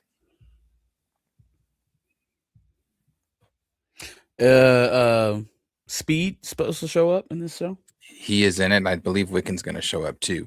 At one point, I did believe Wanda was going to show up, but I was talking about it last night. I think it was last time we were talking, but I was like, I kind of stopped, and I was like, it kind of didn't make sense in my head when I was thinking about it.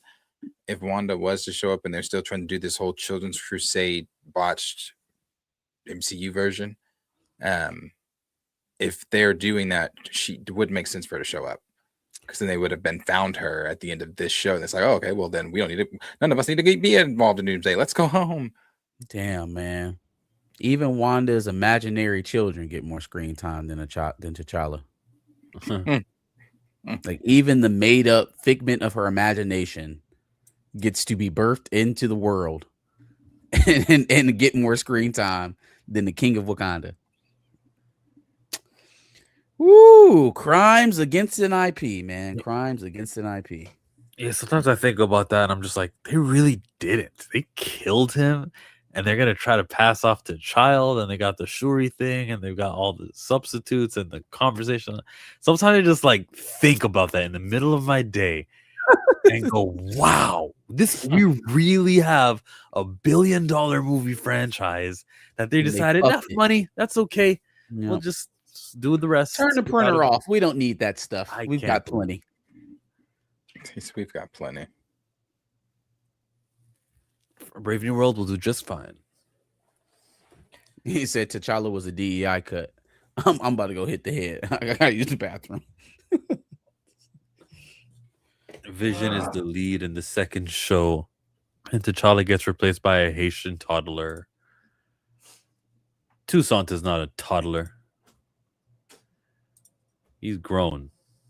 That's above toddler. That's past kindergarten. He's old. He's almost old enough to hold the spear. He can fight at the waterfall any day now. Am I way off base for thinking Miles Canton's gonna play Toussaint? Oh yeah, he could just get his friend. Coogler can just hire the guy he worked with already. Why not? He wants to be in Marvel. He wants to be a black hero, just not. It's just not the one he said, but he can't be that other one. So Coogler can throw him a bone. Miles Morales? Yeah. He should audition. For he could sing. He could sing, so he's got that. But well, Miles ain't singing to the villains. Stop right there, Thwip. You're stuck. You don't have good luck. That's gonna be the new thing. Then they'll put it in the comic books catchphrase, just like that. Miles needs a catchphrase. He doesn't have one. I'm gonna do my own thing. I guess that's his catchphrase.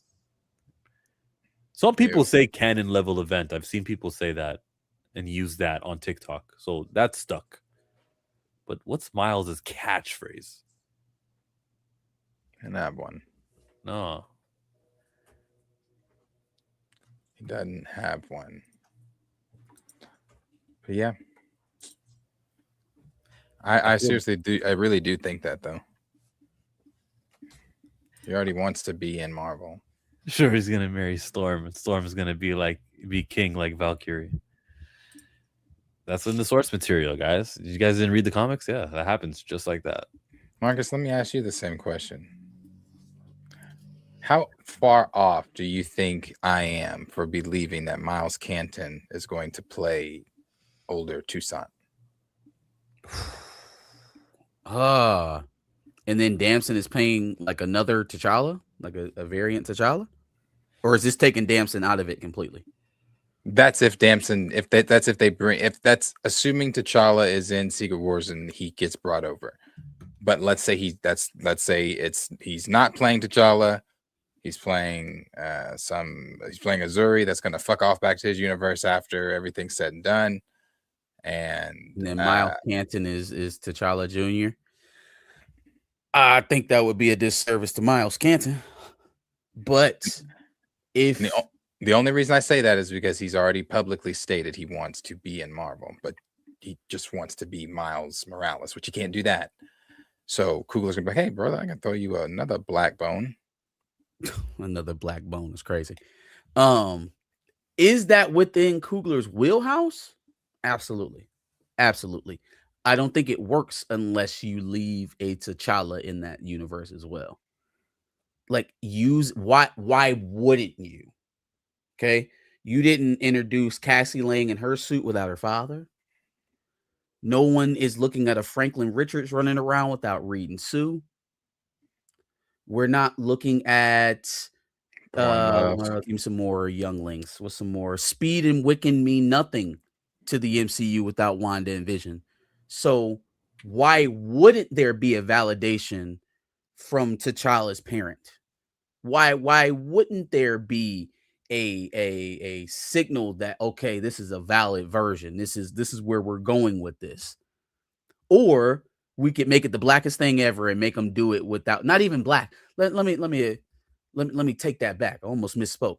The most stereotypical thing ever and make the black IP do it without a parent. Hell, Thor went out and adopted his enemy's fucking baby. And even now, he got somebody to pass on his legacy to. You mean the only one that ain't doing no legacy passing is the unconquered land of Wakanda? I can't even call them that anymore. They got their entire shit drowned and their queen mother murdered. Can't call them unconquered anymore. But or the most intelligent. Yeah, because it never made sense. They can't pass down a legacy, even though they've been doing it for the past 5 centuries, right? Like, okay, all right. Miss me with that. Yeah, at least not in the MCU. You can't call them those things. But is it possible? It's absolutely possible. Absolutely. I think Miles, so the time jump would have to be a little bit more significant. Because now you talking about from like a 7-year-old, or to all the way up to like a 20. Maybe How Miles old Canton is can he? play off like 18, 19, He's 20. 21. I think 18 is about as young as you're going to get with him. You're going to have hard time convincing me he's 16, 15 years old. So he's got to be young adult age, which means we got to make a massive time jump. How No, it tall is doesn't. he? It doesn't mean you have to make a time jump. You can make time only pass for a Toussaint, but not everyone else. See, that tells me if that's what we're going, that this thing is so convoluted that it could only fail. If you're telling me that we're going to find a way to age up only one person out of the universe and everybody else stays the same, and oh, by the way, we got weird ass grandpa variant Damson Idris T'Challa over here, by the way. Now it's all of that. Don't do homework. It's too complicated for the normie shit. Yeah. It's the hyperbolic vibranium time chamber. It's in the mountains. They'll find it and boom. Yeah, and we just didn't use that on T'Challa for reasons because plot. I think if they do it, it'll be a result of whatever time jump we've already taken in between the last Black Panther and Doomsday. That'll be the aging up of him. So if they can make that work for Miles Canton, cool. Maybe they'll do Interstellar. They'll be next to somewhere with a black hole where lots of years pass. Yeah. Gravity will warp time. That's how they'll do it. You could try to make this shit work however you want to. if Toussaint is the only person aged out of everyone else in his universe, it happened because of plot. It will not make sense, and we will be stretching our disbelief to make it make sense. That's how important it is to ensure the greatest Black character in the history of ever can't continue being on screen and must be replaced, and we dilute the word T'Challa by making multiple characters called T'Challa. This white supremacy thing goes deep. It's crazy. Kevin Feige is just allowing it. The age up doesn't make any sense because then you either age up his family or he is close to his mom in age, which is dumb. All because you didn't want to postpone the movie to recast. Listen, if you're concerned about the aging up making sense, this is science fiction. They'll make it make sense. There will be the heart-shaped herb. There's going to be the blue herb. And when you take that, it makes you older. They'll find a reason to make it make sense. The fuck is this, Alice in Wonderland? Yeah, Alice in Wonderland. There'll be a mushroom in What kind of shit Wakanda. is that? What in the Through the Looking Glass are we talking about here? Why so convoluted? We don't have to age him up beyond his years. And even if we did, he's not the most viable character. There's only one way this thing is successful going forward. Anything else is a failure. Anything else is a failure. It will continue to slide below what you made the last time. If you run it back out there with some heavily plot assisted storyline with the character that nobody is clamoring for. Like, keep telling me about how it was written into Wakanda Forever and they got to finish that storyline. Nobody's looking for that. They're looking for that the same way that they're searching for who the random buyer was in Ant-Man 2 that was looking for the pin particle. Nobody's searching for it anymore. That was a storyline too, and it's yet to be followed up on because nobody gives a shit.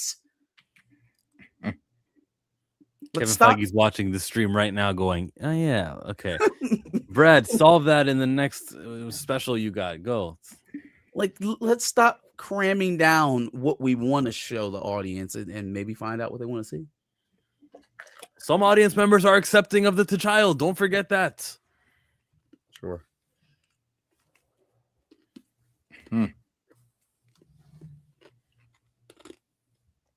I don't know. He's got a kind of big head. Who you talking about? Miles Canton.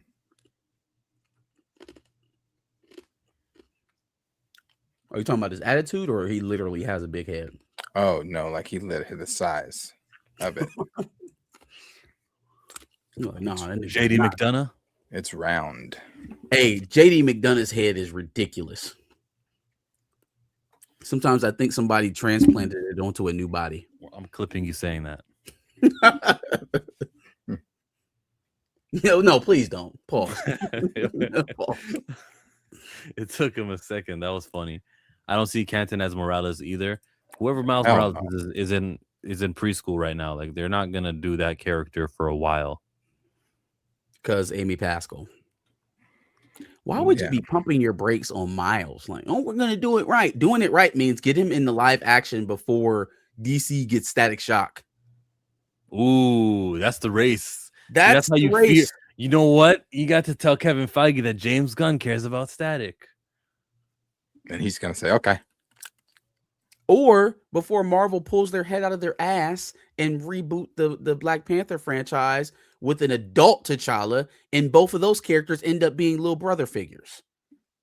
Before somebody figures it out that a black male, alpha male character in one of these franchises is going to sell and going to sell mightily well, why not be the first? You know?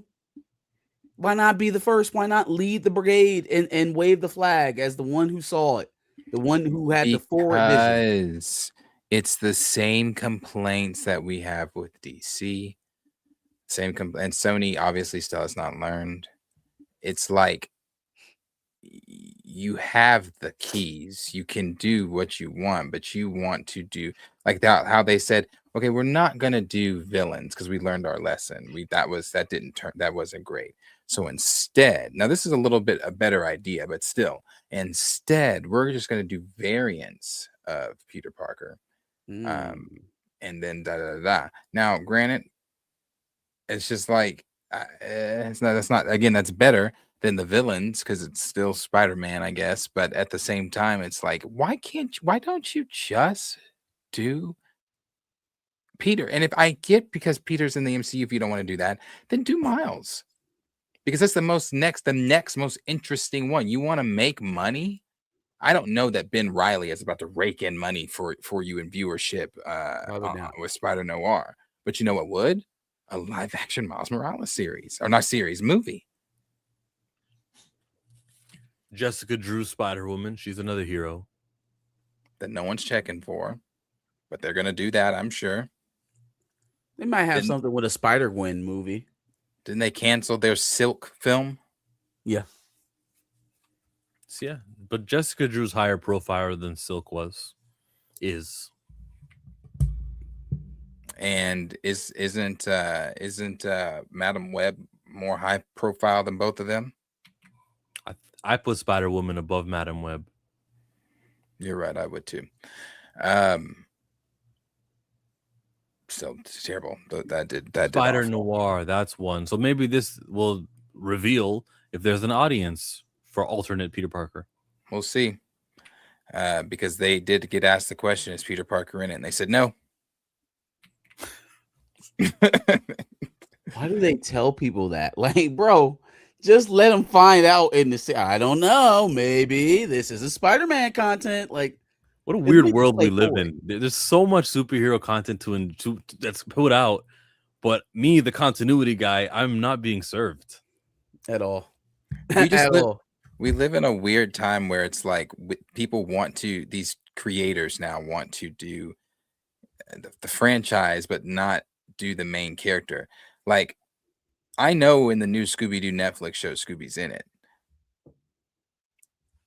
but you didn't put him on the poster. And that really bugged me. It's just those damn kids. And Mystery Inc. is not interesting without Scooby. We wouldn't have watched. I'm like, why? They put his paw like, ooh, it's Scooby-Doo. Like, yes, we know. Yes. I know he's there. God, that's so fucking annoying. That's so fucking annoying. I know he's there. Of course, it's Scooby-Doo. Just put him on the fucking poster. Hey, breaking this news just in. Mercedes Cosca Reeves was seen at the red carpet for The Mandalorian and Grogu. She might have a little cameo and scene. Who is this? She was a Mandalorian character. Oh, she was that girl that fought with Boba. Mercedes Monet. You remember the tornado DDT? Did you know the DDT stands for Damien's Dinner Time? Yeah. What? Jake the Snake Roberts invented it when he was trying to do a suplex, but he botched it. But driving someone's head to the mat looked good. So she did a tornado DDT where she ran up the wall with one of her feet and then put him through the table. What the fuck? That happened in the Book of Boba Fett? Hey, Boba. The season 2 finale. and it was Boba, or that was Mando season 2.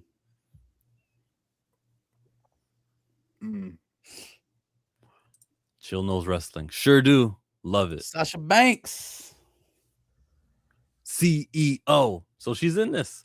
The red carpet took part today. There was even a moment where we saw Grogu and he was on the red carpet and they were like using him in a very cool way. Here it is. Amazing. Say something. He's waving. Like, why can't you do words? Yeah, I thought it was cool.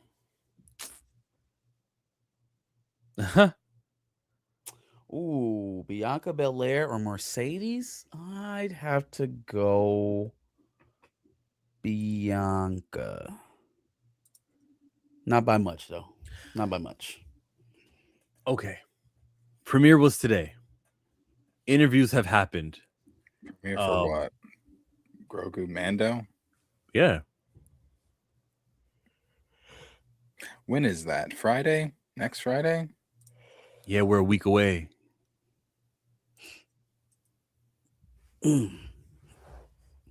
Interesting.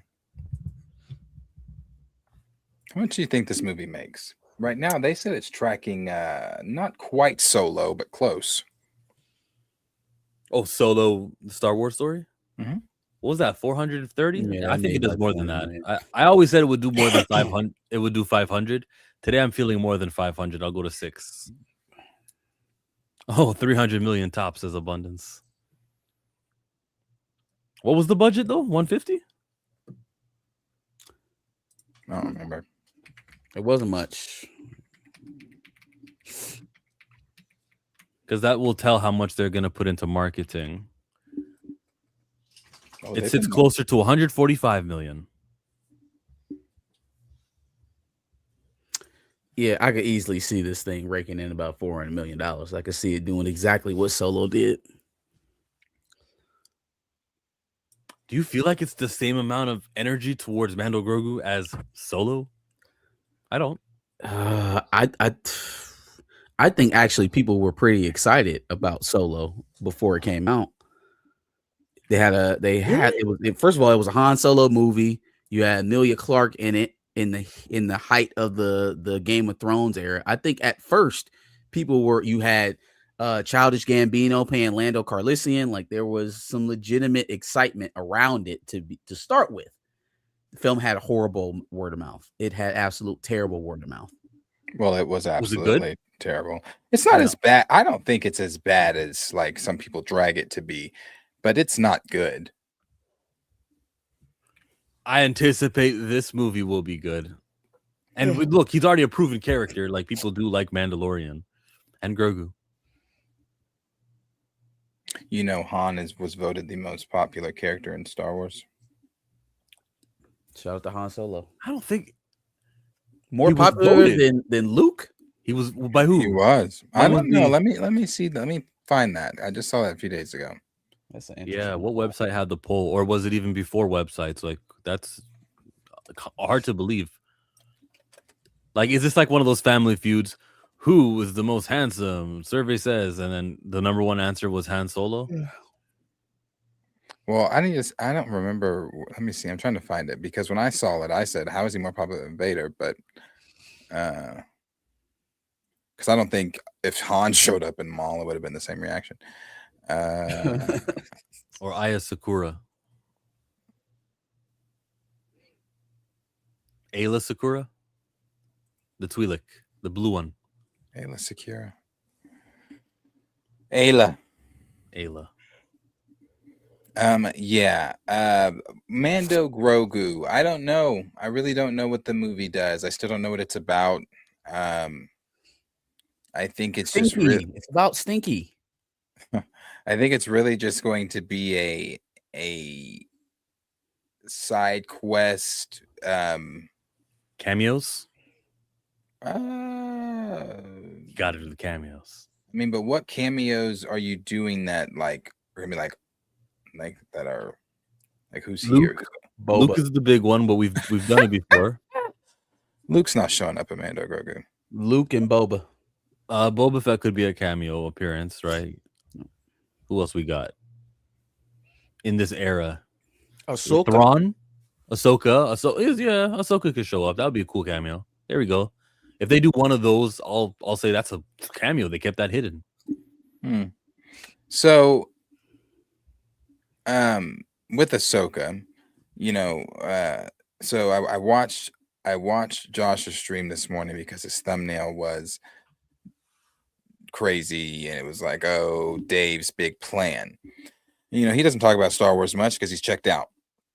So he says that he talked to his good Star Wars source and told him. So you remember that a few weeks ago, last week or whenever, we saw that Geeks and Gamers deal where they were saying that the sequel trilogy is going to get retconned or whatever. We did see that. Huh? So not necessarily that. It's not so much getting retconned, but I guess there was a meeting at Lucasfilm last week with the heads over at Disney, so the new president and X, Y, and Z. And I guess within that meeting, they were talking about what they want to do and Dave's plan and X, Y, and Z. And I guess that is why Ahsoka has been delayed. One, because they are changing things, fixing things, doing some more VF work, blah, blah, blah. And they are still doing the crossover movie is what his source told him, but it's being fixed and changed to add more of, I guess, the Skywalkers. I guess Leia, Luke. So it's still supposed to be that heir. Thrawn is still the big bad. It's still that heir to the Empire deal that he was going to do that he's still or I guess he's still doing that heir to the Empire deal. Blah blah blah. But it's, I guess, also Josh said it's now that he said this was part of speculation on his part. He said his source did not tell him this. He said his speculation. I do believe this. I believe it because of Maul. Maul is also Dave's way of showing and putting in Dave's work where he was promised before he signed in 2015, and they said, "Psych! Now we're going to create a whole different character, whole new universe, and blah blah blah, and it's going to suck ass." They promised George to do his story, and George's story was with Maul and Talon and blah blah blah blah blah. So even though the sequel trilogy is blocking him from being able to do that, because he's not just gonna, and I'm gonna get, this is what Josh's speculation is. Now the Maul part is my speculation, but my speculation is just that he put Maul in there he's doing that because that's what George wanted, and now that he has control, he's able to put things in that George wanted in Star Wars that he never got when he signed over to Disney, blah, blah, blah. So Josh's speculation is that he's heard, he said that although whispers out there saying that they're not talking about Mara Jade, he's heard from his source, he said that, and he believes his source over blah, blah, blah, that they are talking Mara Jade. Mara Jade in season 2 of Ahsoka? I don't know about season 2 of Ahsoka, but they were trying to get Mara Jade in here because they want to establish real Skywalkers, that Rey is not the last Skywalker, and she is not. Did you see that atrocious quote that she gave?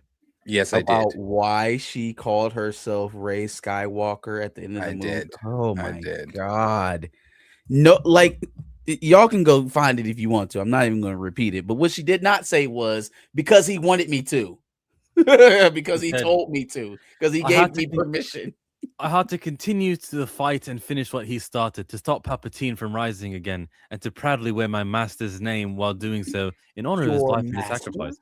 Luke Skywalker may be gone from this plane, just like all the Jedi who came before him, but he will live forever, because in the end, I am all the Jedi, and maybe we all are. When she said my master, I thought she was talking about Leia, because she spent way more years with her training than the 4 days with Luke. I didn't like that last part. I am all the Jedi. Maybe I am all the Jedi. What? Who told you that? Did somebody say that to you? What do you mean? Maybe we all are.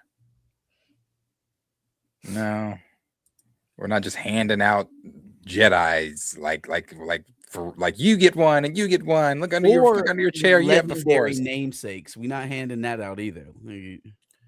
You are a Palpatine. You are Rey Palpatine. What is like? Okay, lineage-wise, she's not a Skywalker, yes, and she's a Palpatine lineage-wise. But if she wants to, like, okay, I don't want to wear that name, let's not call her Rey Palpatine. Let's call her Rey. We'll still call her Rey. Rey from Jakku. Just Ray. You are Ray Sidious. Go by your name. Just Ray. Or just go away. But yeah, so Dave may be trying to fix some things. I don't really know what that means for the sequel trilogy or whatever. Yeah, because he's still doing the thing with Simon Kinberg. 10, 11, 12 is supposed to be getting done. She'll show up in those, right? Like, for continuity's sake, doesn't she have to be in 10, 11, 12? She's if we are to believe what we have heard, she is at the end of Starfighter. She is what they are trying to get to. Yeah, but that movie's already been shot, and that's for the Kathleen Kennedy era. That's like, we can't do nothing there unless they do another delay, just like they're doing with Ahsoka, and that'd be crazy. Well, they were already talking about they were changing something about it. That was the first part of this whole rumor train, was that they were changing something about the ending of Starfighter. Damn, we really have to wait a full year to see the fruits of that, and a full year for early 2027 to watch Ahsoka to see the fruits. It's just gonna be her coming out of some damn hut, looking like all the Jedi, and what color lightsaber?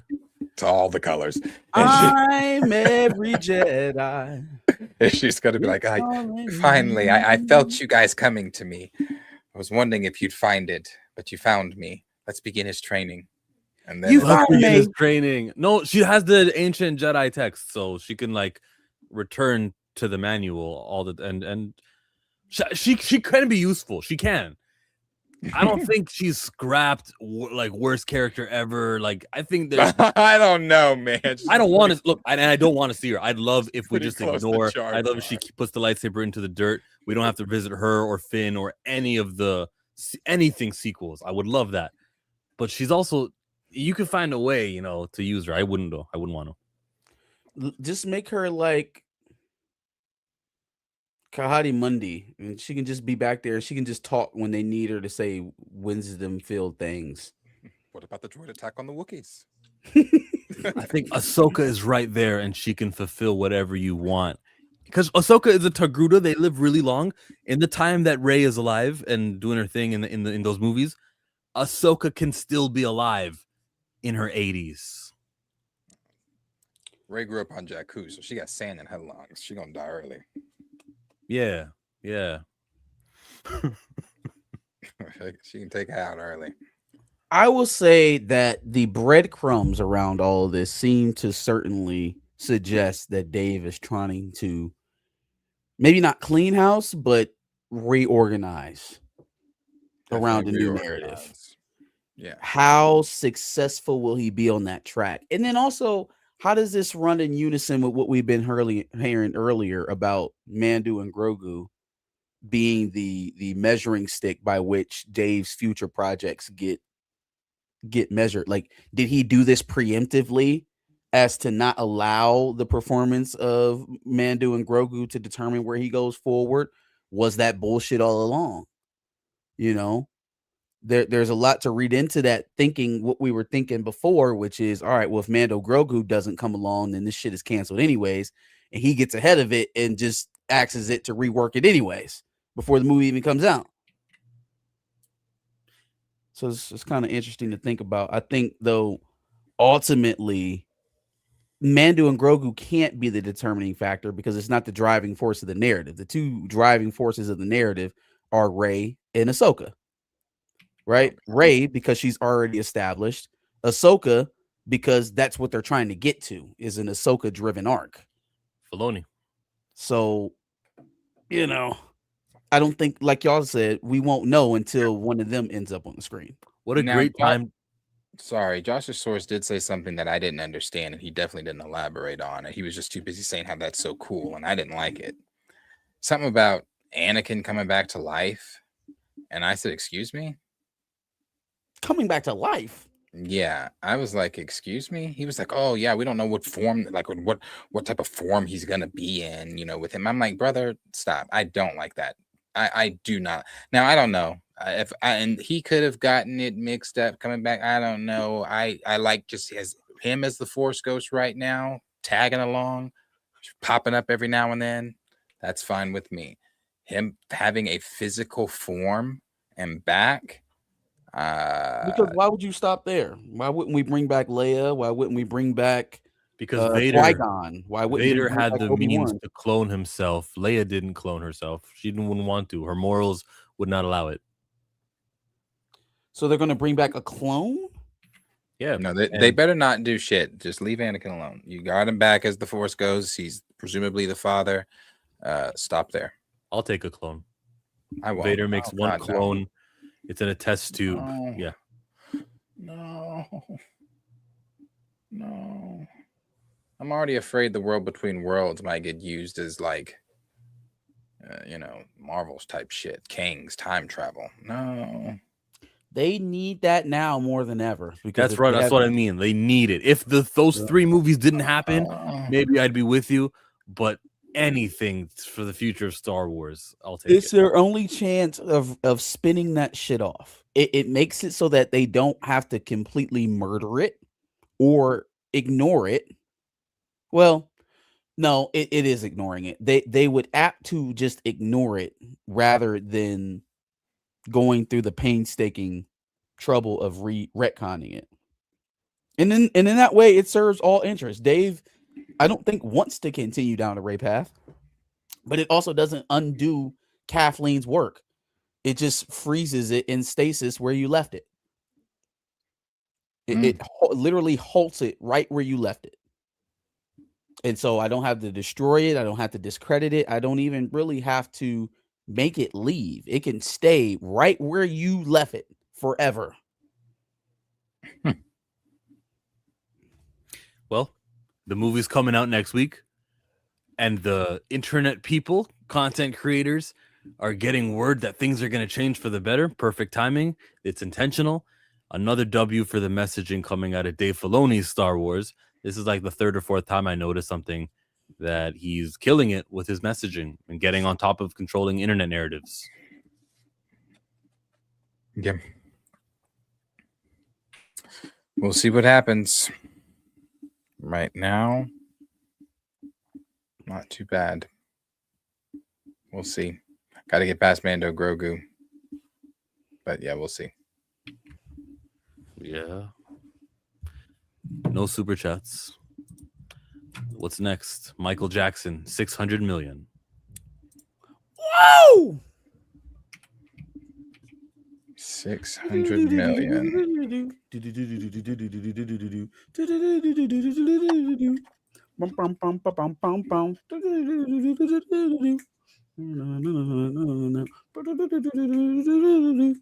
Set 611 million now. Domestically, 253 million. Internationally, 358 million.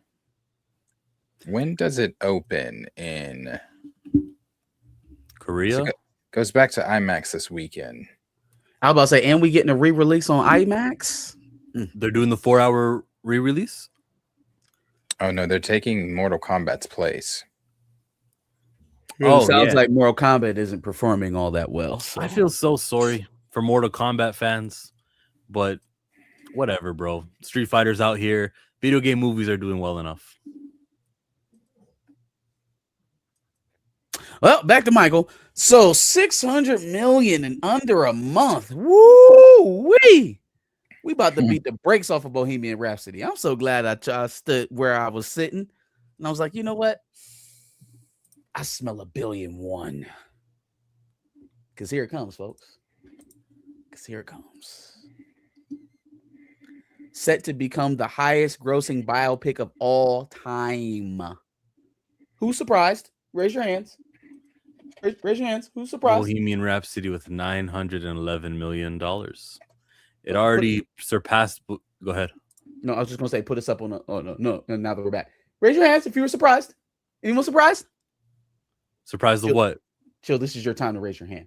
Surprised of what? This is your time to raise. Just raise your hand. Surprised of what? That it's doing this well? I am surprised it's doing this well. I'm pleased. Yeah. That's what I said. Raise your hand. Oh, it released in South Korea yesterday.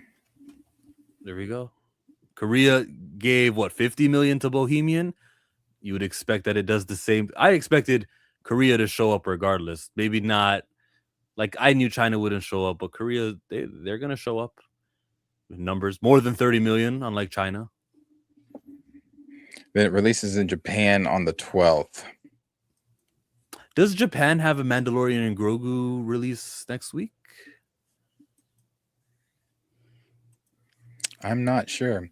But these Michael numbers are crazy for those that didn't know Michael. But I'm surprised with how well it did internationally. I knew wasn't going to do Bohemian, but the percentages are pretty good. He's barrier breaking, like you said, Darius. Doing a great job. Even if it doesn't cross the billion, this is amazing stuff. Chipping away at standards like Wakanda Forever's international, Black Panther 1's international splits, Brave New World splits, just any black movie in general. What the Bad Boys were able to do. This is like, what was it? 55% international? And that's only going to get larger considering Japan and Korea.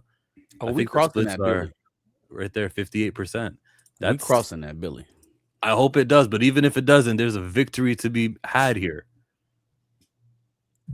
We got at least 500 million more. At least. Yeah, it's because last Thursday when we talked, it was at 443 million, I believe. Yeah, it's doing great. And not only that, it's the stuff outside the theaters as well. I mean, he's top of the charts, top streaming. It's a Michael resurgence. And the only thing that I said I've really hated is I just, when he died, the tabloids were still wacko jacko before he died. If only this reception could have been given to Mike, you could have seen this. Is Oppenheimer a biopic? It is. They do. They have it in the category of biopic. They say Passion of the Christ is a biopic too. Well, Passion of the Christ is about Jesus. Oppenheimer is about about more than Oppenheimer. It's about more than Oppenheimer. Like if we were just telling a story about the doctor, but without the bomb, I don't think anybody would be showing up. It's the circumstances. It's Nagasaki, Hiroshima. It's all of that. Arthur, you change that number every week because last week, or I may not have been last week, it may have been when I was streaming on Monday. I think you said 8 something. First you said 725, and as you can see, it's creeping up on that 7. So you got scared and moved it to 8, and now today it's 9:15. Yeah, I was about to say, wasn't it 7:15 before or something like that? You done came up $200 million. If you said a number and you've been standing 10 toes down in the lack of ability of Michael Jackson, I want you to stay there. Don't move your goalpost. Don't switch it up and say a different number. I want you to stay at that number you said. No. My man said about 9:15. It's gonna come up about 75 million short. He said I adjusted to new information. You don't get to adjust to new information. I'm sorry you adjusted because you found out who Michael was. Nah. A 715 to just barely missing a Billy is quite an adjustment. It's quite an adjustment. Chill real quiet too. I'm very glad this movie is succeeding. I hope it continues a low decline week to week. I want Michael Jackson to gross all the money in the world that it can make, and it's gonna get a sequel. And this was a success, and this is great stuff. An all-black cast with scenes where Michael is speaking to the executive like, "I'm proud, I'm black, I want to be on MTV. Hey, I'm gonna use my leverage now to get this to happen." I love you. I love you, and I love that you keep bringing that scene up every time that you talk about Michael. But the only person that was shocked by that scene, I think, was you.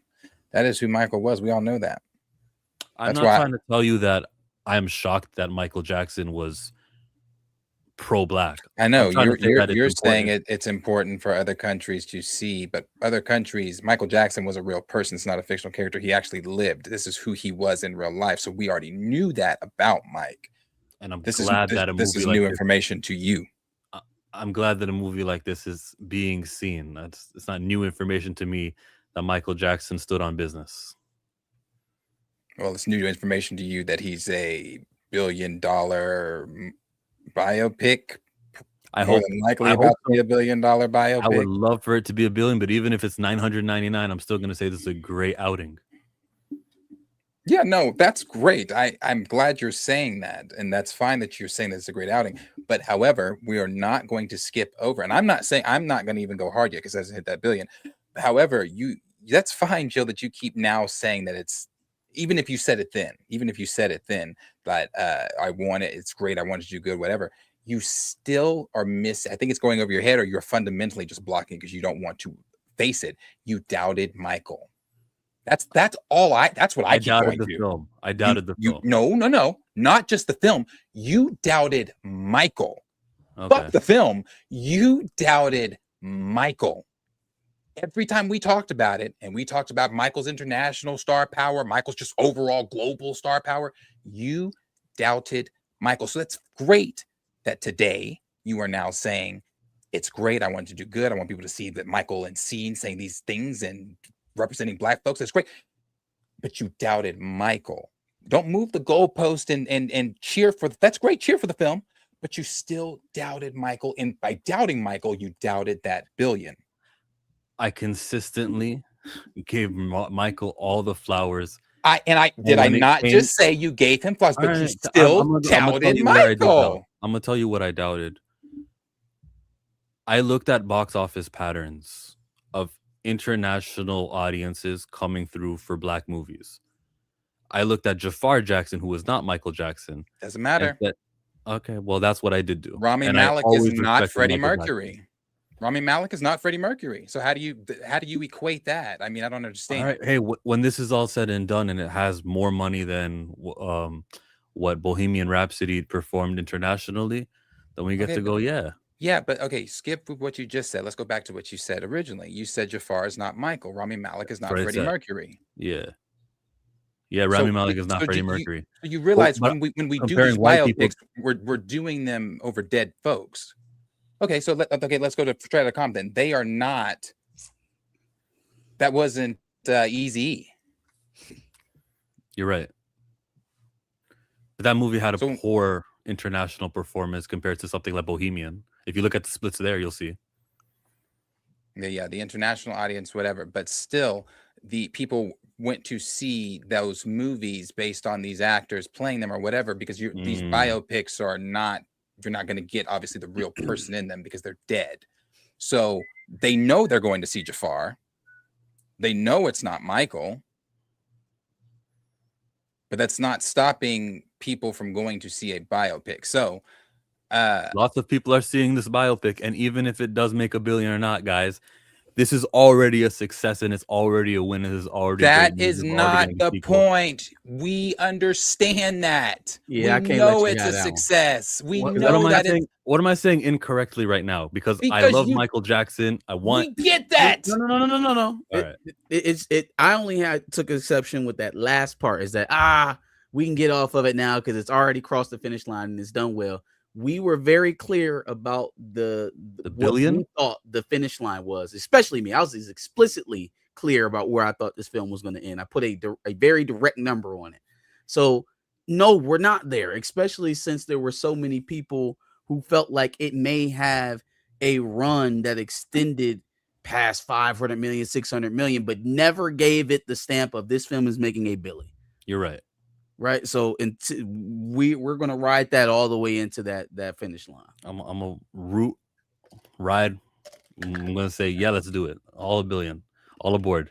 I hope they do the 4 hour cut that Nia Long is looking for. I want to see that again. I'd go back. That's still not it though.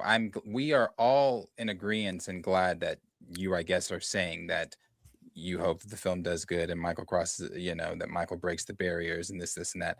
but I want you to address you doubting Michael. Okay, because I didn't doubt Michael. I doubted Chill. foreign audiences, Jafar Jackson. That is doubting him though. By you doubting foreign audience, you are doubting his star power. You are doubting his ability to draw in a crowd, which is something he always did. So I'm trying to ask you again, it's not you doubted the billion. By doubting the billion, you doubted Michael. And we had conversations about it where you would take it to the splits and take it international. I stayed on what I have been on. I have been on the billion. I have been on this. I've been on the billion. I've been on you doubting Michael. Is the billion the hill you will die on? Oh yeah, because I know who Michael Jackson is. I mean, have you not been watching the 3 weeks or under a month it's been in theaters and what he's been doing? Can we table all of these conversations until the billion happens? Yeah, that's why I said I'm really not going that hard on it then. But every time you keep saying, oh, it's doing good, I want you to remember, even though you're saying that, this was not your tone 3 weeks ago. 3 weeks ago, you kept doubting Michael Jackson. You might be happy that it's doing good now, and that's great. I'm glad. You might be understanding and happy that other countries get to see Michael say things pro-Black, and that's good. However, your goalpost was that you doubted him by doubting that billion. Okay. By by you saying you doubted the international audience. I'm just trying to not interrupt you. I could, but I wanted you to finish your statement. Go ahead. Go ahead, please. That I consistently rooted for the movie. Even 3 weeks ago, before the movie had come out, I would say things like, I want to be wrong about this. I do want the movie to succeed. There's no goalpost moving at all. If you interpret me doubting Michael Jackson as doubting the movie, therefore I doubted the human being who was born in the 60s and died in 2009, like that human being, if you think I doubted him, if that's how you interpret that, I accept your opinion on that. I disagree with it, but I understand what you mean. It's not how I interpret it. It's what you said. You said that he won't do these numbers internationally. You said internationally, I don't see him doing those numbers. You died on that hill. Darius, it didn't perform the way Bohemian did internationally. But Chillmonger, my thing, as I keep telling you, from day one, we first brought this up, you were the only one talking about splits and international. I said $1 billion. You still doubted that, but you doubted that as well. You're right. Let's get to the billion. So you doubted the $1 billion. And again, by doubting the billion, you're doubting Michael Jackson. And not only doubting Michael Jackson, you said his international audience won't show up or whatever. That's again doubting his star power. All right. And when it hits $1 billion, then the doubt was unwarranted. Chill. That's cool. When it hits $1 billion. The point I'm making though is you keep saying I want you to sit in what you were sitting in 3 weeks ago, because you now keep saying, if it does good, it's doing good. I wanted to, and I know you did. I know you did say that. You've always said that, but you still, in saying that, you were still doubting Michael, saying it's not going to hit $1 billion. Michael's da da da da da da. So I don't want you to now just be like, oh yeah, Michael. I want you to sit in that doubt that you sat in before you started seeing the train do what it's doing. I hear you. Even if I disagree with your assessment of what I was saying was doubting Michael, I hear what you're trying to say, even though I disagree. Thank you for your opinion, Darius. And you can disagree, that's fine, but I just don't want you to play this game of Michael Jackson when that wasn't your game a few weeks ago. It just wasn't. Man in the mirror. So how many times did you get to see it? Man in the mirror. I've seen it 3 times. Come on. Man in the Marcus, mirror. You got to see it, right? Not yet? No. You just haven't seen it yet. It's been a very busy few weeks, guys. That's okay. You know what happens. It's going back to IMAX for you, so you can check it out. I want to try and see it on the X screen at Marcus Regal. Screen X with the thing on the wall? It's dope. I saw Mario Galaxy there. It's awesome. I think for the animated movie, you could do more but with a live action Definitely. movie. I expected for this move, for the Michael movie, to be on more of the like the performances, like when he's in the arena. I feel like that shit is going to feel like you're actually in a concert. So that's what I want to do. Yeah, definitely the concert feel. Just leave me alone. There you go, Super Saiyan. When it comes to Michael, I do, There you brother. go, Super Saiyan I on a do. weekly basis. It could be Michael, it could be Arthur, it could be No, but Michael is one of the topics where I will physically, I might put hands on you if we're in person. Like I do I'm not. glad we're not in person. I do not play about It's on Mike. site? Like I don't play about Mike. I just don't. I don't play about Mike. I don't know the man. Never met the man. I would take a bullet. Man, I don't play about Mike. I just don't.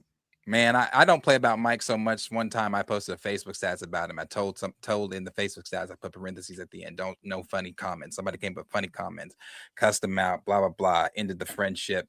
I don't play about Mike. I don't play about Mike. if this is how he act about Mike, I can only imagine how he get about Nikki. Not no more. Don't you disrespect the Hiragoshubari. Habajuku. Oh, my bad. The Habajuku Barbie. Yeah, man. What's the news on the sequel? I mean, it's hard to say. Do they got to write a script? Because, I mean, they're just going to retell his life. But should they pace it to where there will be a third film also? Because like, people want it badly. When do they film the sequel? I think they've already got a lot of the footage. Like I'm sure we'll see the Grammys stuff that we didn't see. That they've got pictures and footage of that was in the trailers, wasn't it? They've already got some of the Bad tour done and filmed. Seen some of the behind the scenes stuff of him from the Dangerous era. Because they did like a 4-year time jump, right, to Bad at the very end. Right? Was it a 4-year jump at the last song? I forget where he was before Bad. Victory tour happened before. Oh yeah, the Victory tour. So that would have been, when was Live Aid? 1983. And when was the Victory tour? 84. What year was that? 4? No, because Live Aid was 1983, wasn't it? Victory tour, Michael Jackson. It ended December 9, 84. Fake Michael fan.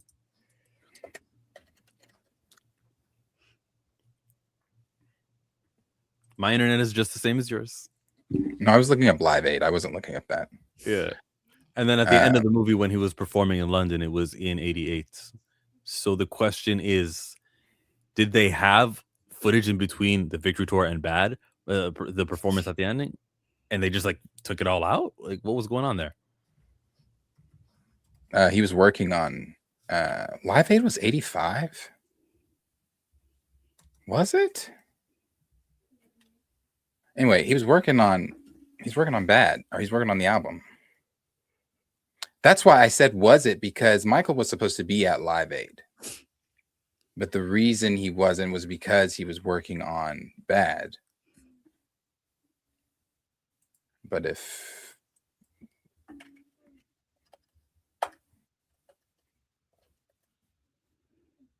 that's right, 1985.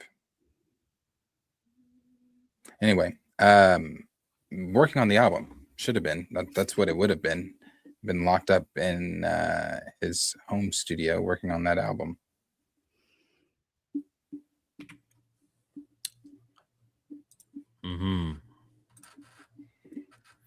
Thank you, Mike. July 13th, 1985. They got to show Captain EO. What's Captain EO? It's a movie. I think there's a lot they're not going to show, though. I really doubt we even get Captain EO. There's a lot in this era we didn't get, so man, please don't prime me for this. Maybe you can play the first song. It'll put you right to bed. Iceman was gonna be a chore enough. 3 albums in a weekend. Like, fam, who do you think you are? 72 tracks? Who are you, Chris Brown? That didn't go so good for him. Who do you think you are? Who has it worked well for that have many songs released all at once? Right? Maybe Beautiful Dark Twisted Fantasy was like 20 tracks. It was like 20 something tracks. Okay. But that's a long ass time ago though. That was like 2010. Yeah, and Kanye was on fire. Yeah. So yeah, hasn't really been a success to go 70 songs, but it is what it is. That's Aubrey Graham for you, the Iceman, the streamer, the dreamer, the Degrassi, former childhood actor, and that is all I will ever see him as. I'm chill and I'm out. Go subscribe. I got short form content that I need to edit, but I got lots of it. And you know, the Dakota Incident is a comic book that you guys should be picking up from your shops right about now. A lot of shops haven't sold out. People are pre-ordering. Subscribe. It's not good from what I hear. I haven't listened to it. Heard one song. It's not him. That one song just not him. He's trying to be something he's not. Maybe he's trying something new. He on tour with Usher, y'all. He's good. Let him go through his ups and downs. Yeah, he's fine. Yeah, I won't be live tomorrow. We know that. You guys know on Friday, but I'll be live on Monday. Back Monday to talk more stuff. You guys can catch me on Sunday at 4:30. As always, I'll be there. Yeah, he's got hits. He's Chris Brown. Oh boy, a Drake dance album. Now see, that's what I want to hear. That's what we showed up for. We ain't show up for the tough shit. Play that ass shaking music. Come on, where's Sexy Red at? Yeah, bitch. Yeah, bitch. I'm over her. Hey, I've been watching y'all every single time on Thursday and Friday because I swear to God, y'all switch up every now and then. But rock out. I'm fucking with it. I'm out. Thank you, Josh. Appreciate it. All right, dog.